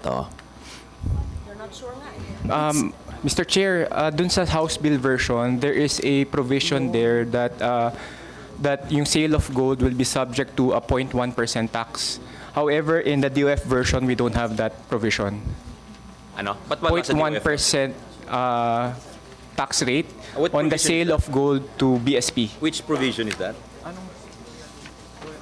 What section? Hindi, dito sa matrix. Mr. Chair, I think there's a provision that deals with a small scale, minahang bayan, right? That's why, it's here. Section 3? It's page 4. Yeah. It mentions about small-scale mining. Small-scale okay. metallic mining. Okay, could the DOF clear that up? Thank you, Senator Legarda. What is why does the DOF not include the royalty rate for small-scale metallic while the House version does? What is the reason for that? Yung again with our experience with the imposition of a tax rate during the 2012, wherein the sale of gold basically to the BSP nawala because of the imposition of a tax. So yun yung ano namin, that's why we did not include this provision. You're looking at the larger interest of Yes. the sale of gold to the Yes. BSP. Okay. All right. So if it's okay with you, can we leave this issue? Any more questions, Senator Legarda? Oh, I have a lot of questions, Yeah. but we will leave it at that since you have 8 more speakers. But first, I would request both agencies, well, the DOF and the MGB, to submit the definition. Iba ba talaga, hindi pa rin maliwanag sa akin, ano yung listahan ng minahan bayan, ano yung listahan ng small-scale mining, at ayon sa version na nababasa ko sa HOR, ay relevant itong pinag-usapan natin dahil nandyan yung small-scale metallic mining operation. So we see the DOF version. Yeah. So after we've read your Please submit, submission, please submit yung requested And in by a Senator forthcoming Legarda. hearing, then Oo. we can talk about that. Thank No, you. but and also include in your submission the effect of this measure. Kasi maaring hindi applicable sa kanila, but it might have a possible effect, di ba? Baka it's an incentive to go into small scale kasi malaki ang we're increasing the taxes on large scale. So, di ba? Baka may unintended effects tayo. We just want to look at that. Yeah. There was a lady raising her hand here. Attorney Javier, yes, go ahead. Thank you, Mr. Chairman. I was raising my hand just to clarify that small-scale mining is actually covered by this bill, but it's been clarified. By the Thank you, DOF, sir. by the Yes. House version, yeah. Yes. Okay. Sige, thank you. So Philippine Mining, let's go back to the comments on the bill. We have Philippine Mining Development Corporation, Attorney Torrentera. After that, Philex Mining, CFO Bachoco, Carmen Copper, CFO Ranyada, Lepanto, Assistant Corsec, Attorney Javier, PNA, Grant Thornton, KPMG, Bantay Kita, Legal Rights and Natural Resources Center, para you can prepare adequately, Your Honors. So, Philippine Mining Development Corporation, Attorney Torrentera. Yes, sir. Yeah. Yes, sir. Good afternoon. Yes. Good afternoon, Mr. Chair. Good afternoon, Senator Legarda, and to our colleagues here. Good afternoon. Actually, sir, Philippine Mining Development Corporation is a GOCC. We are an attached agency of the DENR. So, ako po yung nasali sa private na sector. At any rate, sir, PMDC being also a government. What is PMDC? Is that a GOCC? It's a GOCC, under, sir. you have your own, you're chartered? You have your own charter? No, sir. We are a non-chartered GOCC. Non-chartered. So under ano kayo? We were created by SEC, but we are an attached agency of the DNR. Okay, all right. As being also a government, sir, we truly support this bill or this House bill. Of course, we know that this will be helping the government coffers, sir. No? So we will subscribe to the findings or the position of the MGB. At any rate, sir, we would just like to point out din po sana. Share with us before you share your findings. What is the mandate of the PMDC and what are the current operations with respect to mining? Yes, sir. We are the mining arm of the DNR. So, meron pong mga canceled tenements coming from DNR which are transferred to PMDC. So, we will be directly doing the mining, or we can through a competitive bidding, we seek for other private entities, mining companies, to operate the tenements for us. So as of the moment, sir, we have actually 2 business schemes. We have this joint operating agreement wherein we get the royalty from our partners, from our JOA partners. We also have this recent business scheme which we call the Project Financing Service Provider Agreement, where there is a financier for our projects. So, ang nangyayari, sir, we are actually dependent on the minerals that will be extracted by our partners. So, ganun po, sir. So, as to etong mga taxes na ini-impose natin, being a government agency, of course, we support this one. At any rate, sir, we also would like to protect the interests of our partners kasi sa kanila din kami nabubuhay. So, with that, sir... Who are your partners? Yun pong mga JOA partners, yung mga... after the bidding, sir, kung may nanalo po ng mga bidding... Sino nga? Who are your existing partners right now? How many projects are you doing?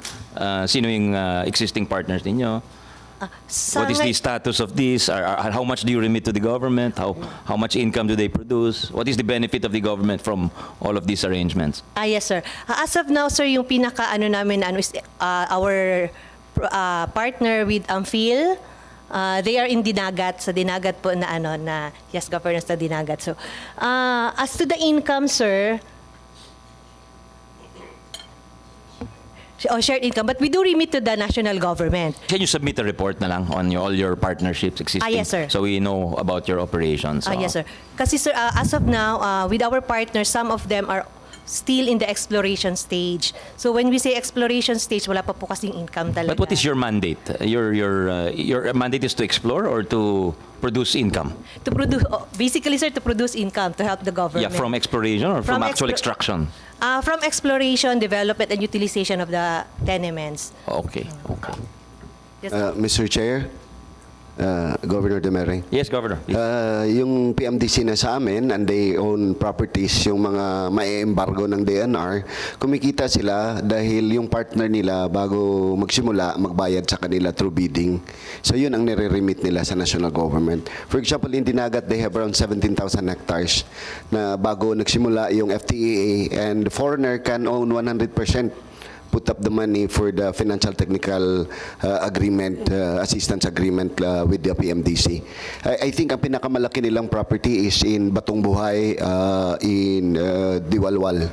I think that's PMDC property. And the copper area in North Davao, that's PMDC property also. So another all the properties that has been closed by MGB is given to PMDC. Thank you. Thank you, Governor. Yes, go ahead. Go back to you, Attorney. Yes, sir. Actually, sir, we do have 65 tenements that are with PMDC, given by, of course, the DNR. But then I understand we have we returned 22 tenements to the DNR. Simply because some of the areas given to us were very small. You can submit that na lang yung details ng yes, sir. arrangements. Just tell us your comments on the bill, please. Yes, sir. As to the comments on the bill, sir, we would like to point out lang siguro, sir, as to the Section 16 of the House Bill with regards to the IRR. If we may encourage lang sana, sir, kasi ang nakalagay sa last sentence, failure to promulgate the rules and regulations which is to be submitted by DOF upon recommendation of the BIR shall not prevent the implementation of this act. So, parang nagiging useless ata yung pag-create ng IRR if after 90 days, parang okay lang naman pala na walang IRR kasi magpupush pa rin yung bill. 16? Section 10, sir. Section 10, okay. Yes, sir. If we may just encourage... No, I think that's a standard provision nowadays in the rules, in the laws, because maraming IRR regulations are holding up the implementation of the law. So that clause is placed there to prevent the non-issuance of an IRR from kasi parang na-impound yung batas pag ganun eh. So that's becoming standard nowadays in a lot of laws that Congress passes. So don't worry about that. Okay, sir. So actually that would be all, sir. Yun na sana. Thank you very much. Felix Mining, Senior Vice President Romeo Bachoco. Yeah. Good afternoon, sir. Good afternoon, Mr. Chair. I'm here on behalf of Felix Mining Corporation. So we really welcome this development, and our position paper is together with our Chamber of Mines, as we are a member of Chamber of Mines.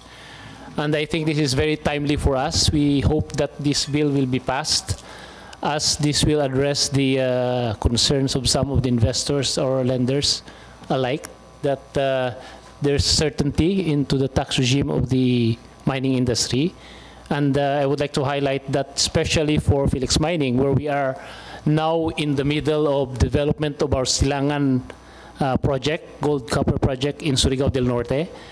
We are now in the initial stage of development, and this is where in Surigao? In Surigao del Norte, in Placer, Tubod, and Sison. Yeah. And this is one of the three major projects currently and in the Philippines, and I think we are the first probably that will open under commercial operations for gold and copper mining after decades where there's no new copper gold mine project in the country.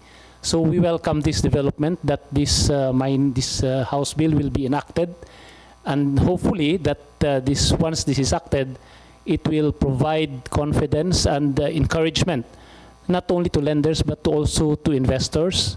And especially for Felix Mining, we can ramp up our capacity so that we can produce more copper cathode and gold that would be beneficial to the country. Again, I would like to highlight that in the case of our Surigao mine, we are not going to ship our concentrates abroad. We are introducing copper leaching and gold leaching, wherein we will be producing already finished product. So our product for Silangan copper is copper cathode and gold doré. Copper leaching and gold leaching process. Leaching. Yeah, it's just a processing. Yeah, on site. Yes. In fact, the Board of Investments has provided us an incentive for the copper cathode because that will be the first in the country. Copper. Copper cathode. Spell. Cathode. That's already a cathode. Yeah. What is that used for? What is the commercial application? That's a lot of commercial application. It will be used already by the manufacturers of all the electronics, EVs, electric vehicles. Okay. So we are banking on that the passage of this bill will be a good showcase for our Silangan project in Surigao. Thank you, Your Honor. Mr. Chair. Yes, Senator Ricardo. Mr. Bachoco Yeah. mentioned about it's the first time in the country. Ano po yung first time? The processing that you're doing in Surigao? Yes, the copper cathode, the copper leaching process in Surigao. It's the first time Yes, the for first your in the country. company, Philex, or first time in For the mining? industry. For the For industry. the industry? Yeah, for the industry. Ah, okay. What has been the traditional way and what is the first time? Just so that we understand. Yeah. Is it the I think technology or the processing itself? it's the, just to give you a brief background for the copper process, copper mining. In the country today, I can speak for Felix Mining and for the other probably copper operations. We are mining copper ore and then we process it, semi-process it to produce copper concentrates. These are really fine sand that contains gold and copper, and then these are processed by the smelter plant. In the country, we have Pasar as the smelting plant. So you will be using Pasar? But unfortunately, as you may know, Pasar has been sold to Glencore of Switzerland. Okay. Unfortunately, the smelting fee of Pasar is more expensive than we send it to Japan. Wow. Primarily also for not only the smelting fee, but also for the shipping charges. So our copper mine in Baguio today, our operating mine in Baguio, we ship our copper concentrates out of Poro Point. So from Poro Point to Japan, it's cheaper to ship from Japan, from Poro Point to Leyte. So that's our Baguio mine. But for Surigao, the product we'll be producing is already copper cathode and gold doré. So it's a finished product already. May I know, while this law is not yet enacted, in short, how will the passage of this law benefit your operations? Benefit you as entrepreneur, Philex, and benefit the people in Surigao and in the areas that will be affected by the Yeah, thank you for that, Senator.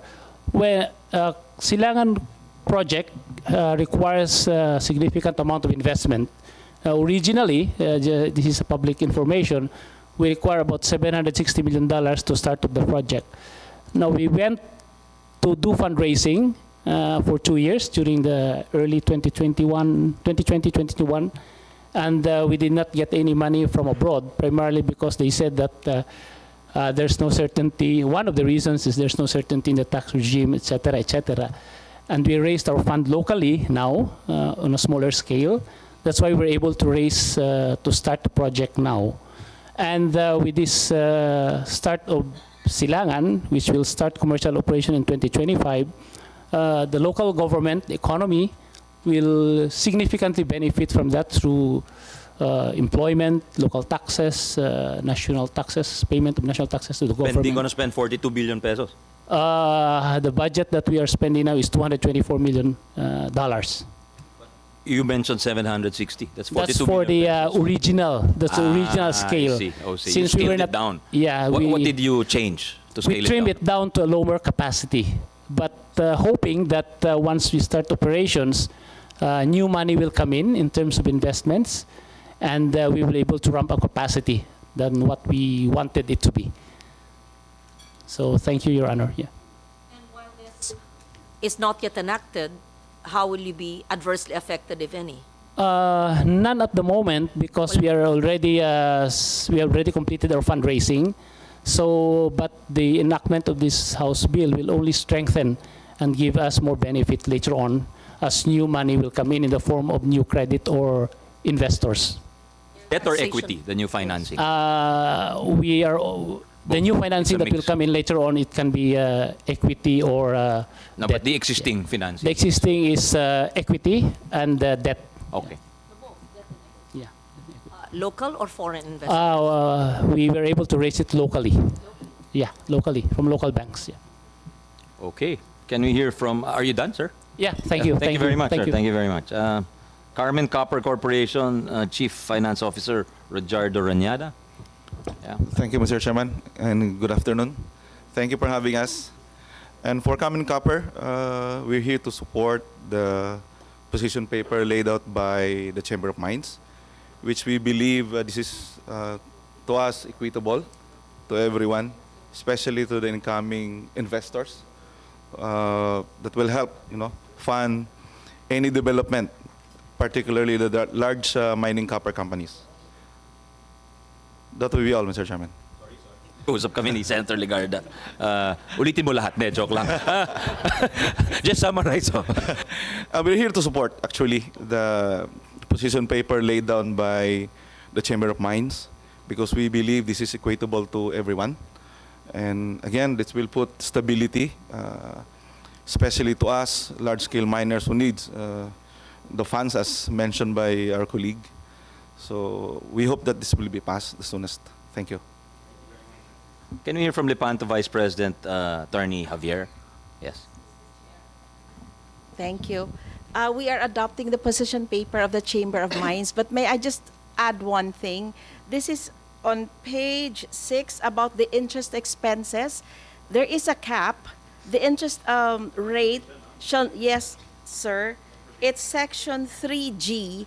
These are the referring to the deductions from gross income, and the last letter G is interest expenses, and it says the rate shall not be more than the prevailing international rates charged for similar types of transactions, because it's like discouraging for companies from borrowing from local banks. And yet the reality is, as was the experience shared by Mr. Bachoco, it's so difficult to get foreign financing. And it's also a reality. What is your counter or what is your proposal? There should be no cap here. It should be actual, Mr. Chair, because it is difficult to get foreign financing, and yet their rates are really much lower. In fact, in documentation for loans, the rates given by local companies or even foreign companies would always be a certain premium over a certain international rate. So that is a big amount that could be significant in terms of computing our margin, our income, how much is deducted from gross income. What is the standard usually? 4%. Over what? It used to be LIBOR, LIBOR, but now yeah. it's now called SFOR. What is that? Security overnight fixed rate, sir. Because the last time I negotiated, it was Security still called overnight LIBOR. fixed rate. Sounds very, never mind. That's an international rate, and yet the actual interest rate, sir, is always a premium over that SOFR. That's interesting, Mr. Chair. Perhaps something that we did not realize, what limiting it to the not more than the prevailing international rates. Can you just issue us a memo on that viewpoint? The way it's written, how would it affect you if it's deleted, just this portion on prevailing international rates, and let it just, market forces? Maybe make a counter proposal. Can we ask for a counter proposal from the group? Yes, that's para acceptable. maintindihan, because we wouldn't have noticed this. Tell us how would it affect you if it's this way. Just make your proposal. Yeah. Yes, Madam Senator, and if we will probably just incorporate it in the position paper of the chamber. Let's ask DOF to come up maybe with an alternative to that. Thank you. Please. Thank you. PNA, you done, ma'am? You're done? Okay, PNA, Grant Thornton, Attorney Asnar. Good afternoon, Mr. Chair. Good afternoon, Senator Ligarda. So actually, Mr. Chair, we have already submitted our position paper, and we have just a few items there. Number one is actually also related to the limitation on the deductibility of interest expense. Although in our comment, it is about the placing of the debt to equity ratio of 4:1. That is on page 2, wherein the interest expense is being limited in terms of deductibility when it exceeds the debt to equity ratio of 4:1. We are just of the view that as long as the interest expense is actually incurred, we respectfully submit that it should be allowed as deductible for the taxpayer. And if we have that, limitation, Which are you commenting on, the House page of 4:1 or the the DOF 4:1, of 3:1? Mr. Chair. Which one are you referring to? The 4:1 ratio, 4:1 sa House bill, Mr. okay. Chair. Yes, on the House bill. So we believe, Mr. Chair, that it may somehow cause inflexibility on the part of the mining contractor in terms of raising fund for its operations. Because sourcing funds through loans will now consider, among others, the possible tax benefit lost, especially if this is significant or material to the mining contractor, from the disallowed portion of the deductible interest expense, just because of the ratio. So on another note, we respectfully submit that if the issue is the reasonableness of the interest expense deductibility, I think we have a provision in the tax code that addresses that with respect to the reasonability of the expense. And if the issue is on the deductibility of interest expense between related parties, I think we also have a provision in the tax code related to the transfer pricing provisions, particularly Section 50 of the NIRC. And we also have the revenue regulations implementing that Section 50 of the tax code. So if what we're trying to explain is that if the issue is the reasonableness of the interest expense, I think we have it already in the tax code. As long as the interest is actually incurred, we believe that it should be allowed as deductible for the mining contractor. So that's one, Mr. Chair. And actually, the second item is also related to that.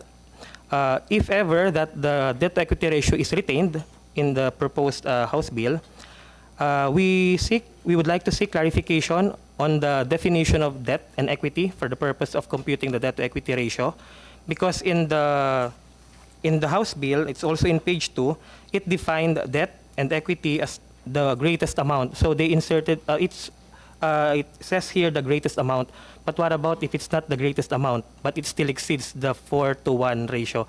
Perhaps, anyway, we explained it and we give example in our position paper.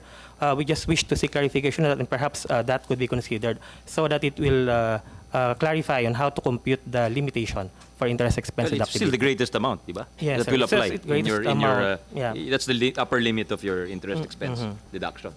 Yes, Mr. Chair. And we also put there in the position paper that we submitted an example or a brief illustration on seeking to clarify the computation.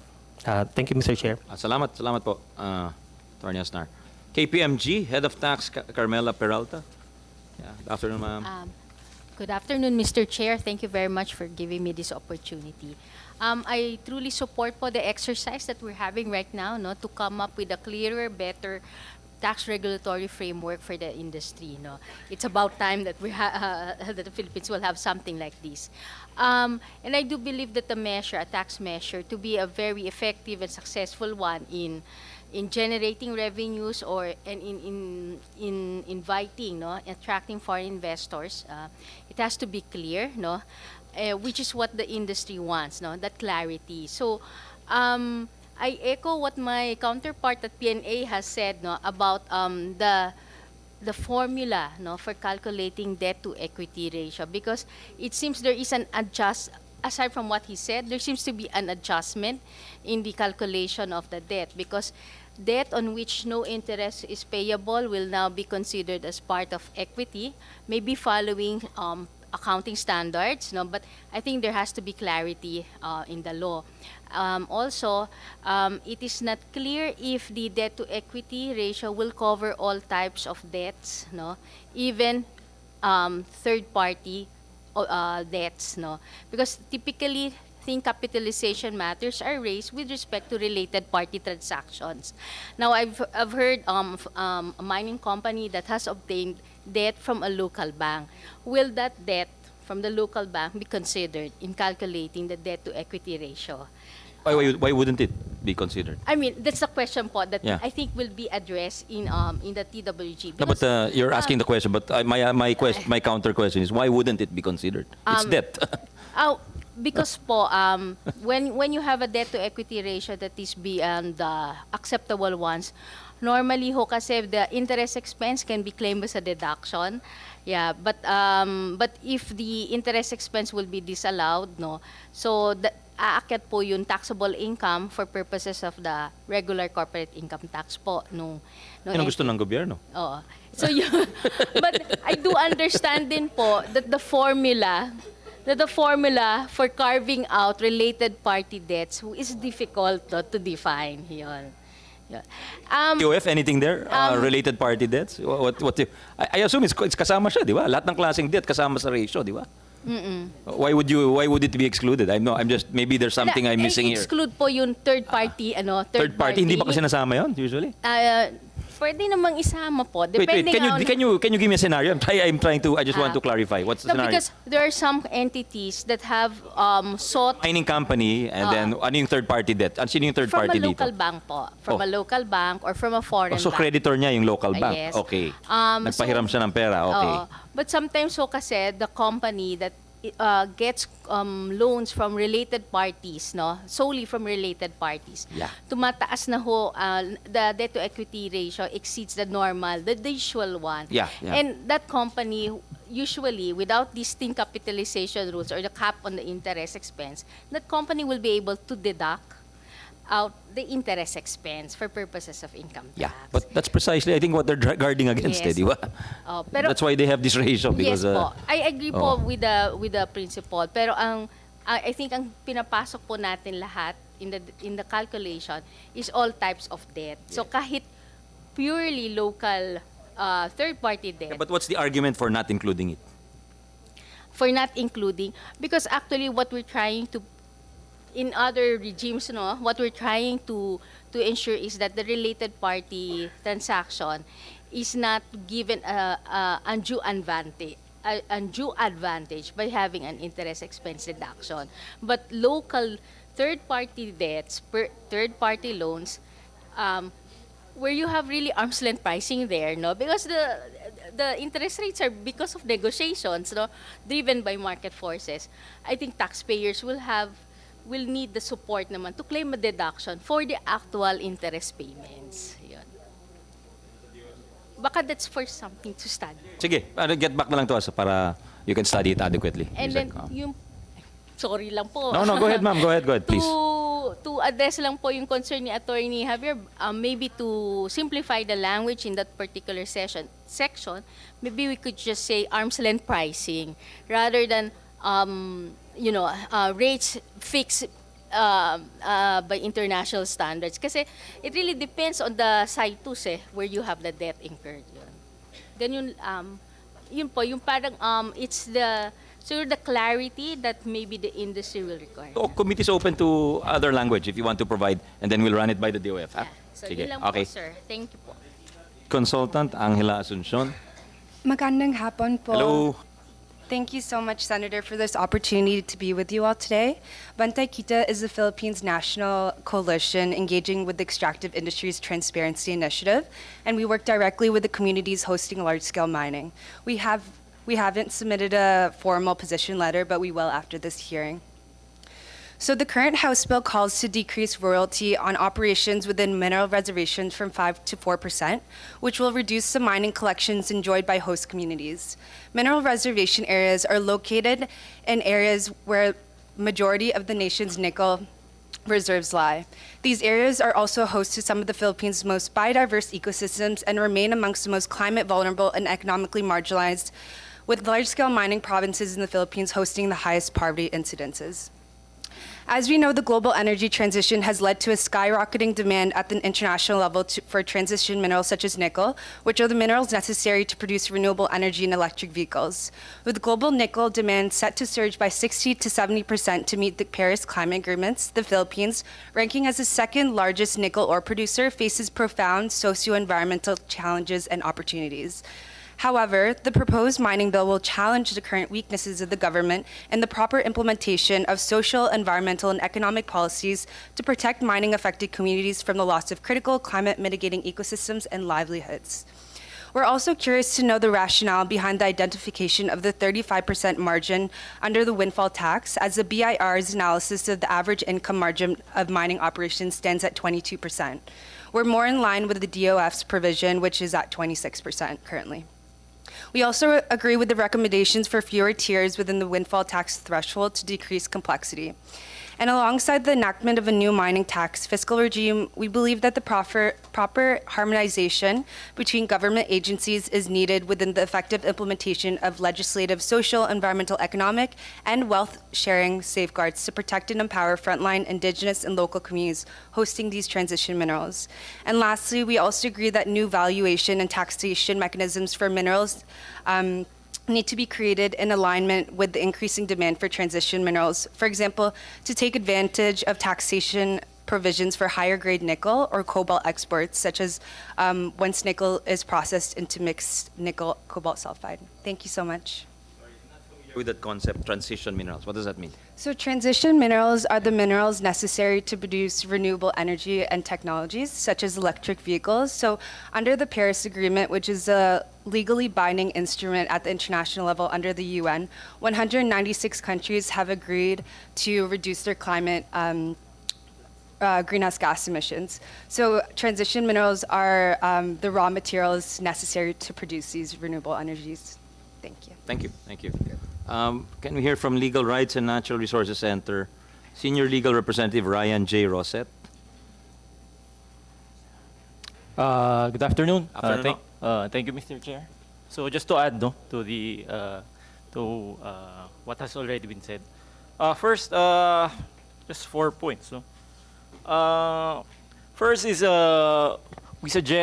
we recommend that the royalties in favor of indigenous people, so when mining operations are actually conducted in ancestral domains, be increased to 10%. Largely because, so it has been mentioned that when you're talking about, I see a lot of people from the mining industry, smiling.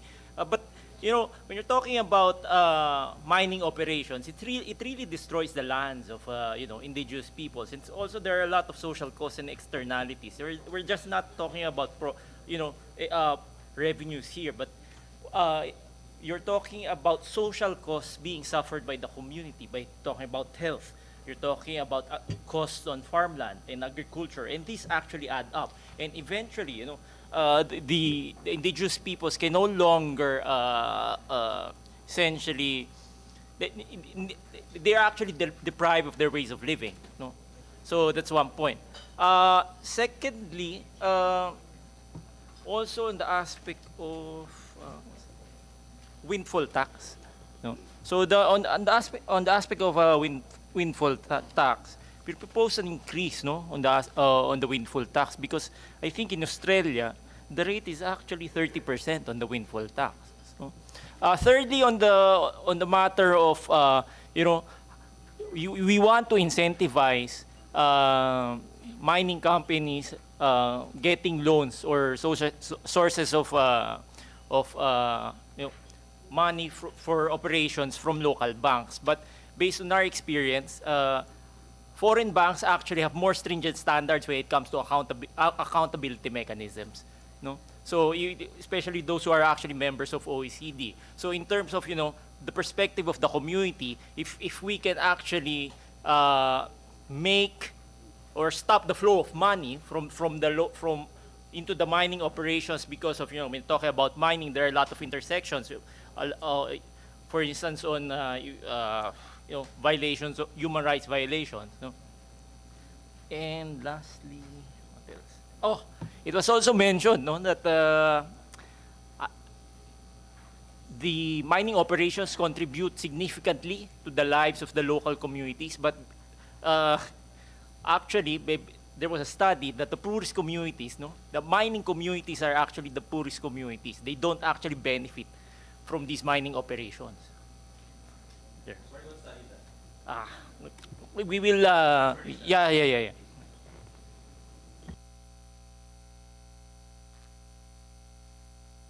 Yeah. So we'll await that study. And what does the body say regarding the 10% in? May I know how many FTAAs are in or agreements are in ancestral domain areas?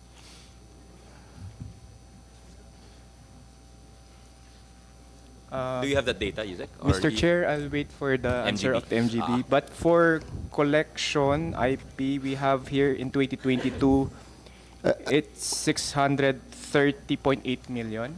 I think, Mr. Chair, is 1% of the... Yes, 1% of the gross revenue. Yeah. 1%. Total collection in 2022 is 630.8 million, according to our data. What's the total for mining?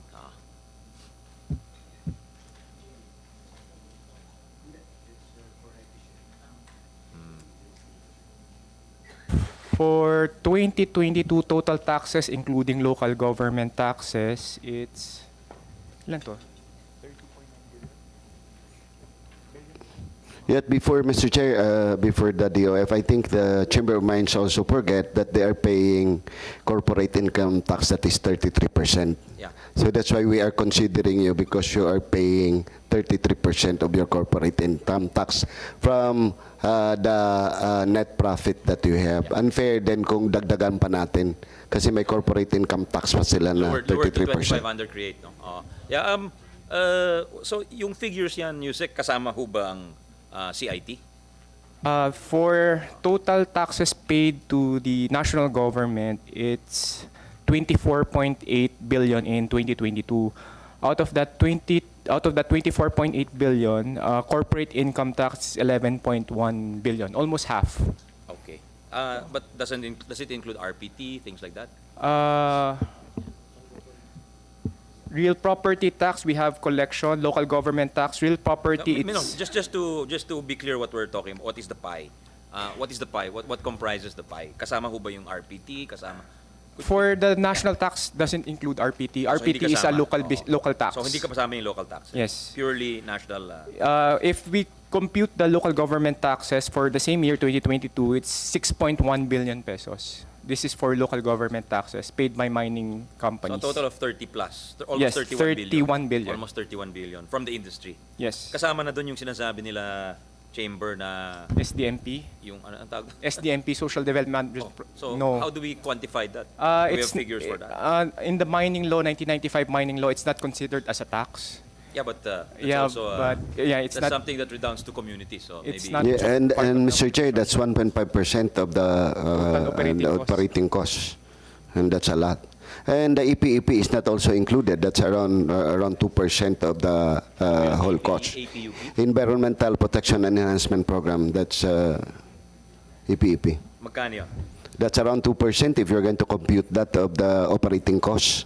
And if MRDP, or the Final Rehabilitation Decommissioning Fund, F on the plan, it's around 2% also.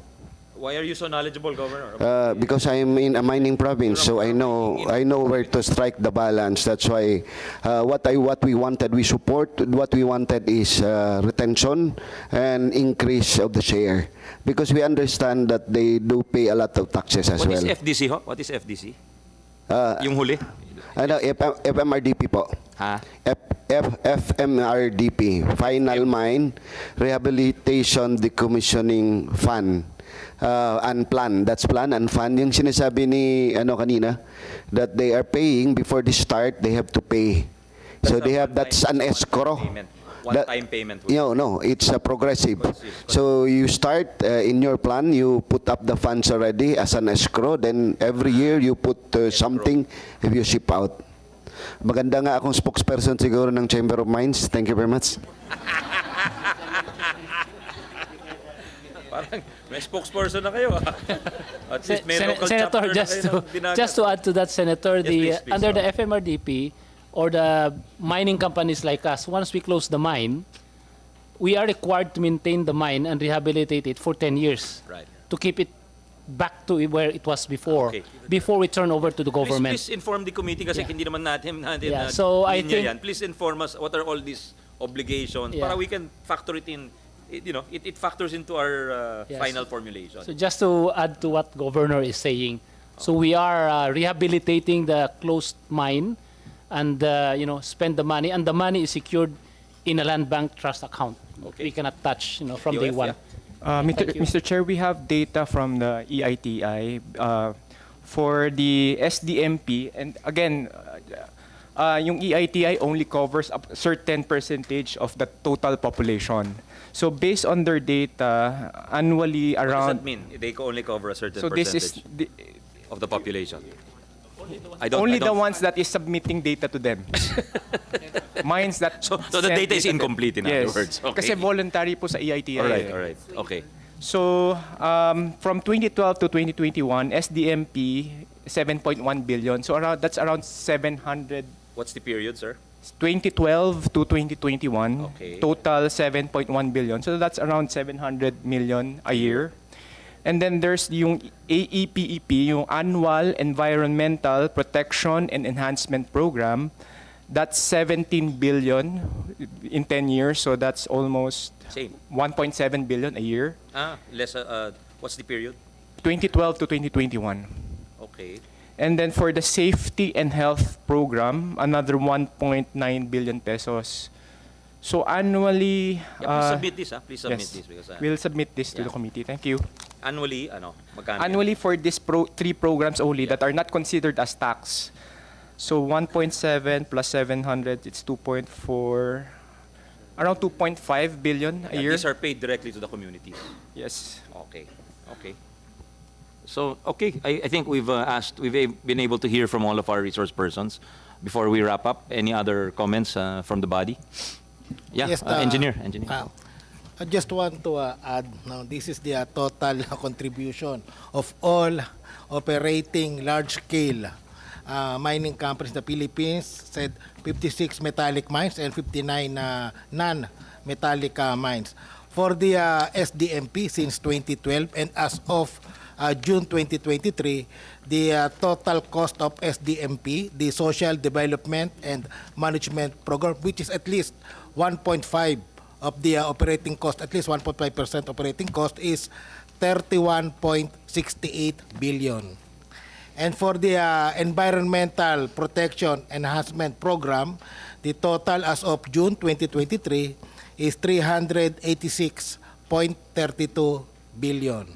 Ano yan? What's that figure The again? EPEP, Environmental Protection Enhancement Program, that used by the company for their progressive rehabilitation. Okay. Because we have three. For the exploration, which is the first stage of the mining operation, use the Environmental Work Program. Okay. And for the operating mines, for example, next 25 years, we use the Environmental Protection Enhancement Program. And after the contract's been terminated or the ores have been depleted, we use the final mine rehabilitation decommissioning plan, which is as of June 2023, the total deposited amount is 6.57 billion.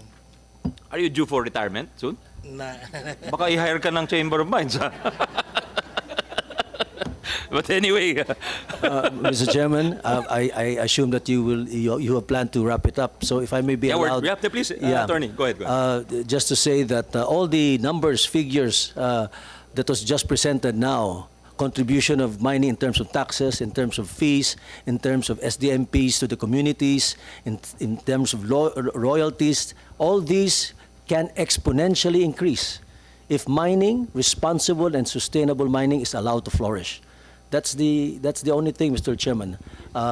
Contribution to GDP, appreciate, for example, can increase. a horizoning or a visioning from the industry. Kasi para we have something to look forward to, di ba? But also, at the same time, we have to address the concerns raised regarding the indigenous peoples. May point sila, di ba? Once the land is destroyed, it's no longer usable. So, nagsishrink yung land that can be benefited from by our by our people. So let's try to balance everything, no? And we promise you the subcommittee will be fair.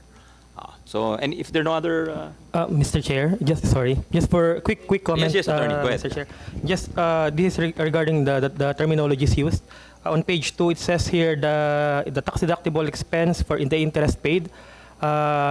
We're thinking that it should be interest expense incurred, not paid, because even if the interest is not yet paid but already incurred, this is already allowed as deductible for accrual method.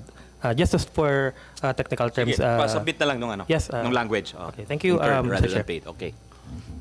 Yeah, anything else, ladies and gentlemen? If not, thank you very much. Thank you for sharing your time. It's been a learning experience for someone like me who's not knowledgeable about the mining industry. Maraming salamat sa inyo, and I think if our staff and the committee secretary will be in touch, the Senate Tax Office, to come up with a version that hopefully one hearing na lang tayo, and then we can bring it out on the floor already.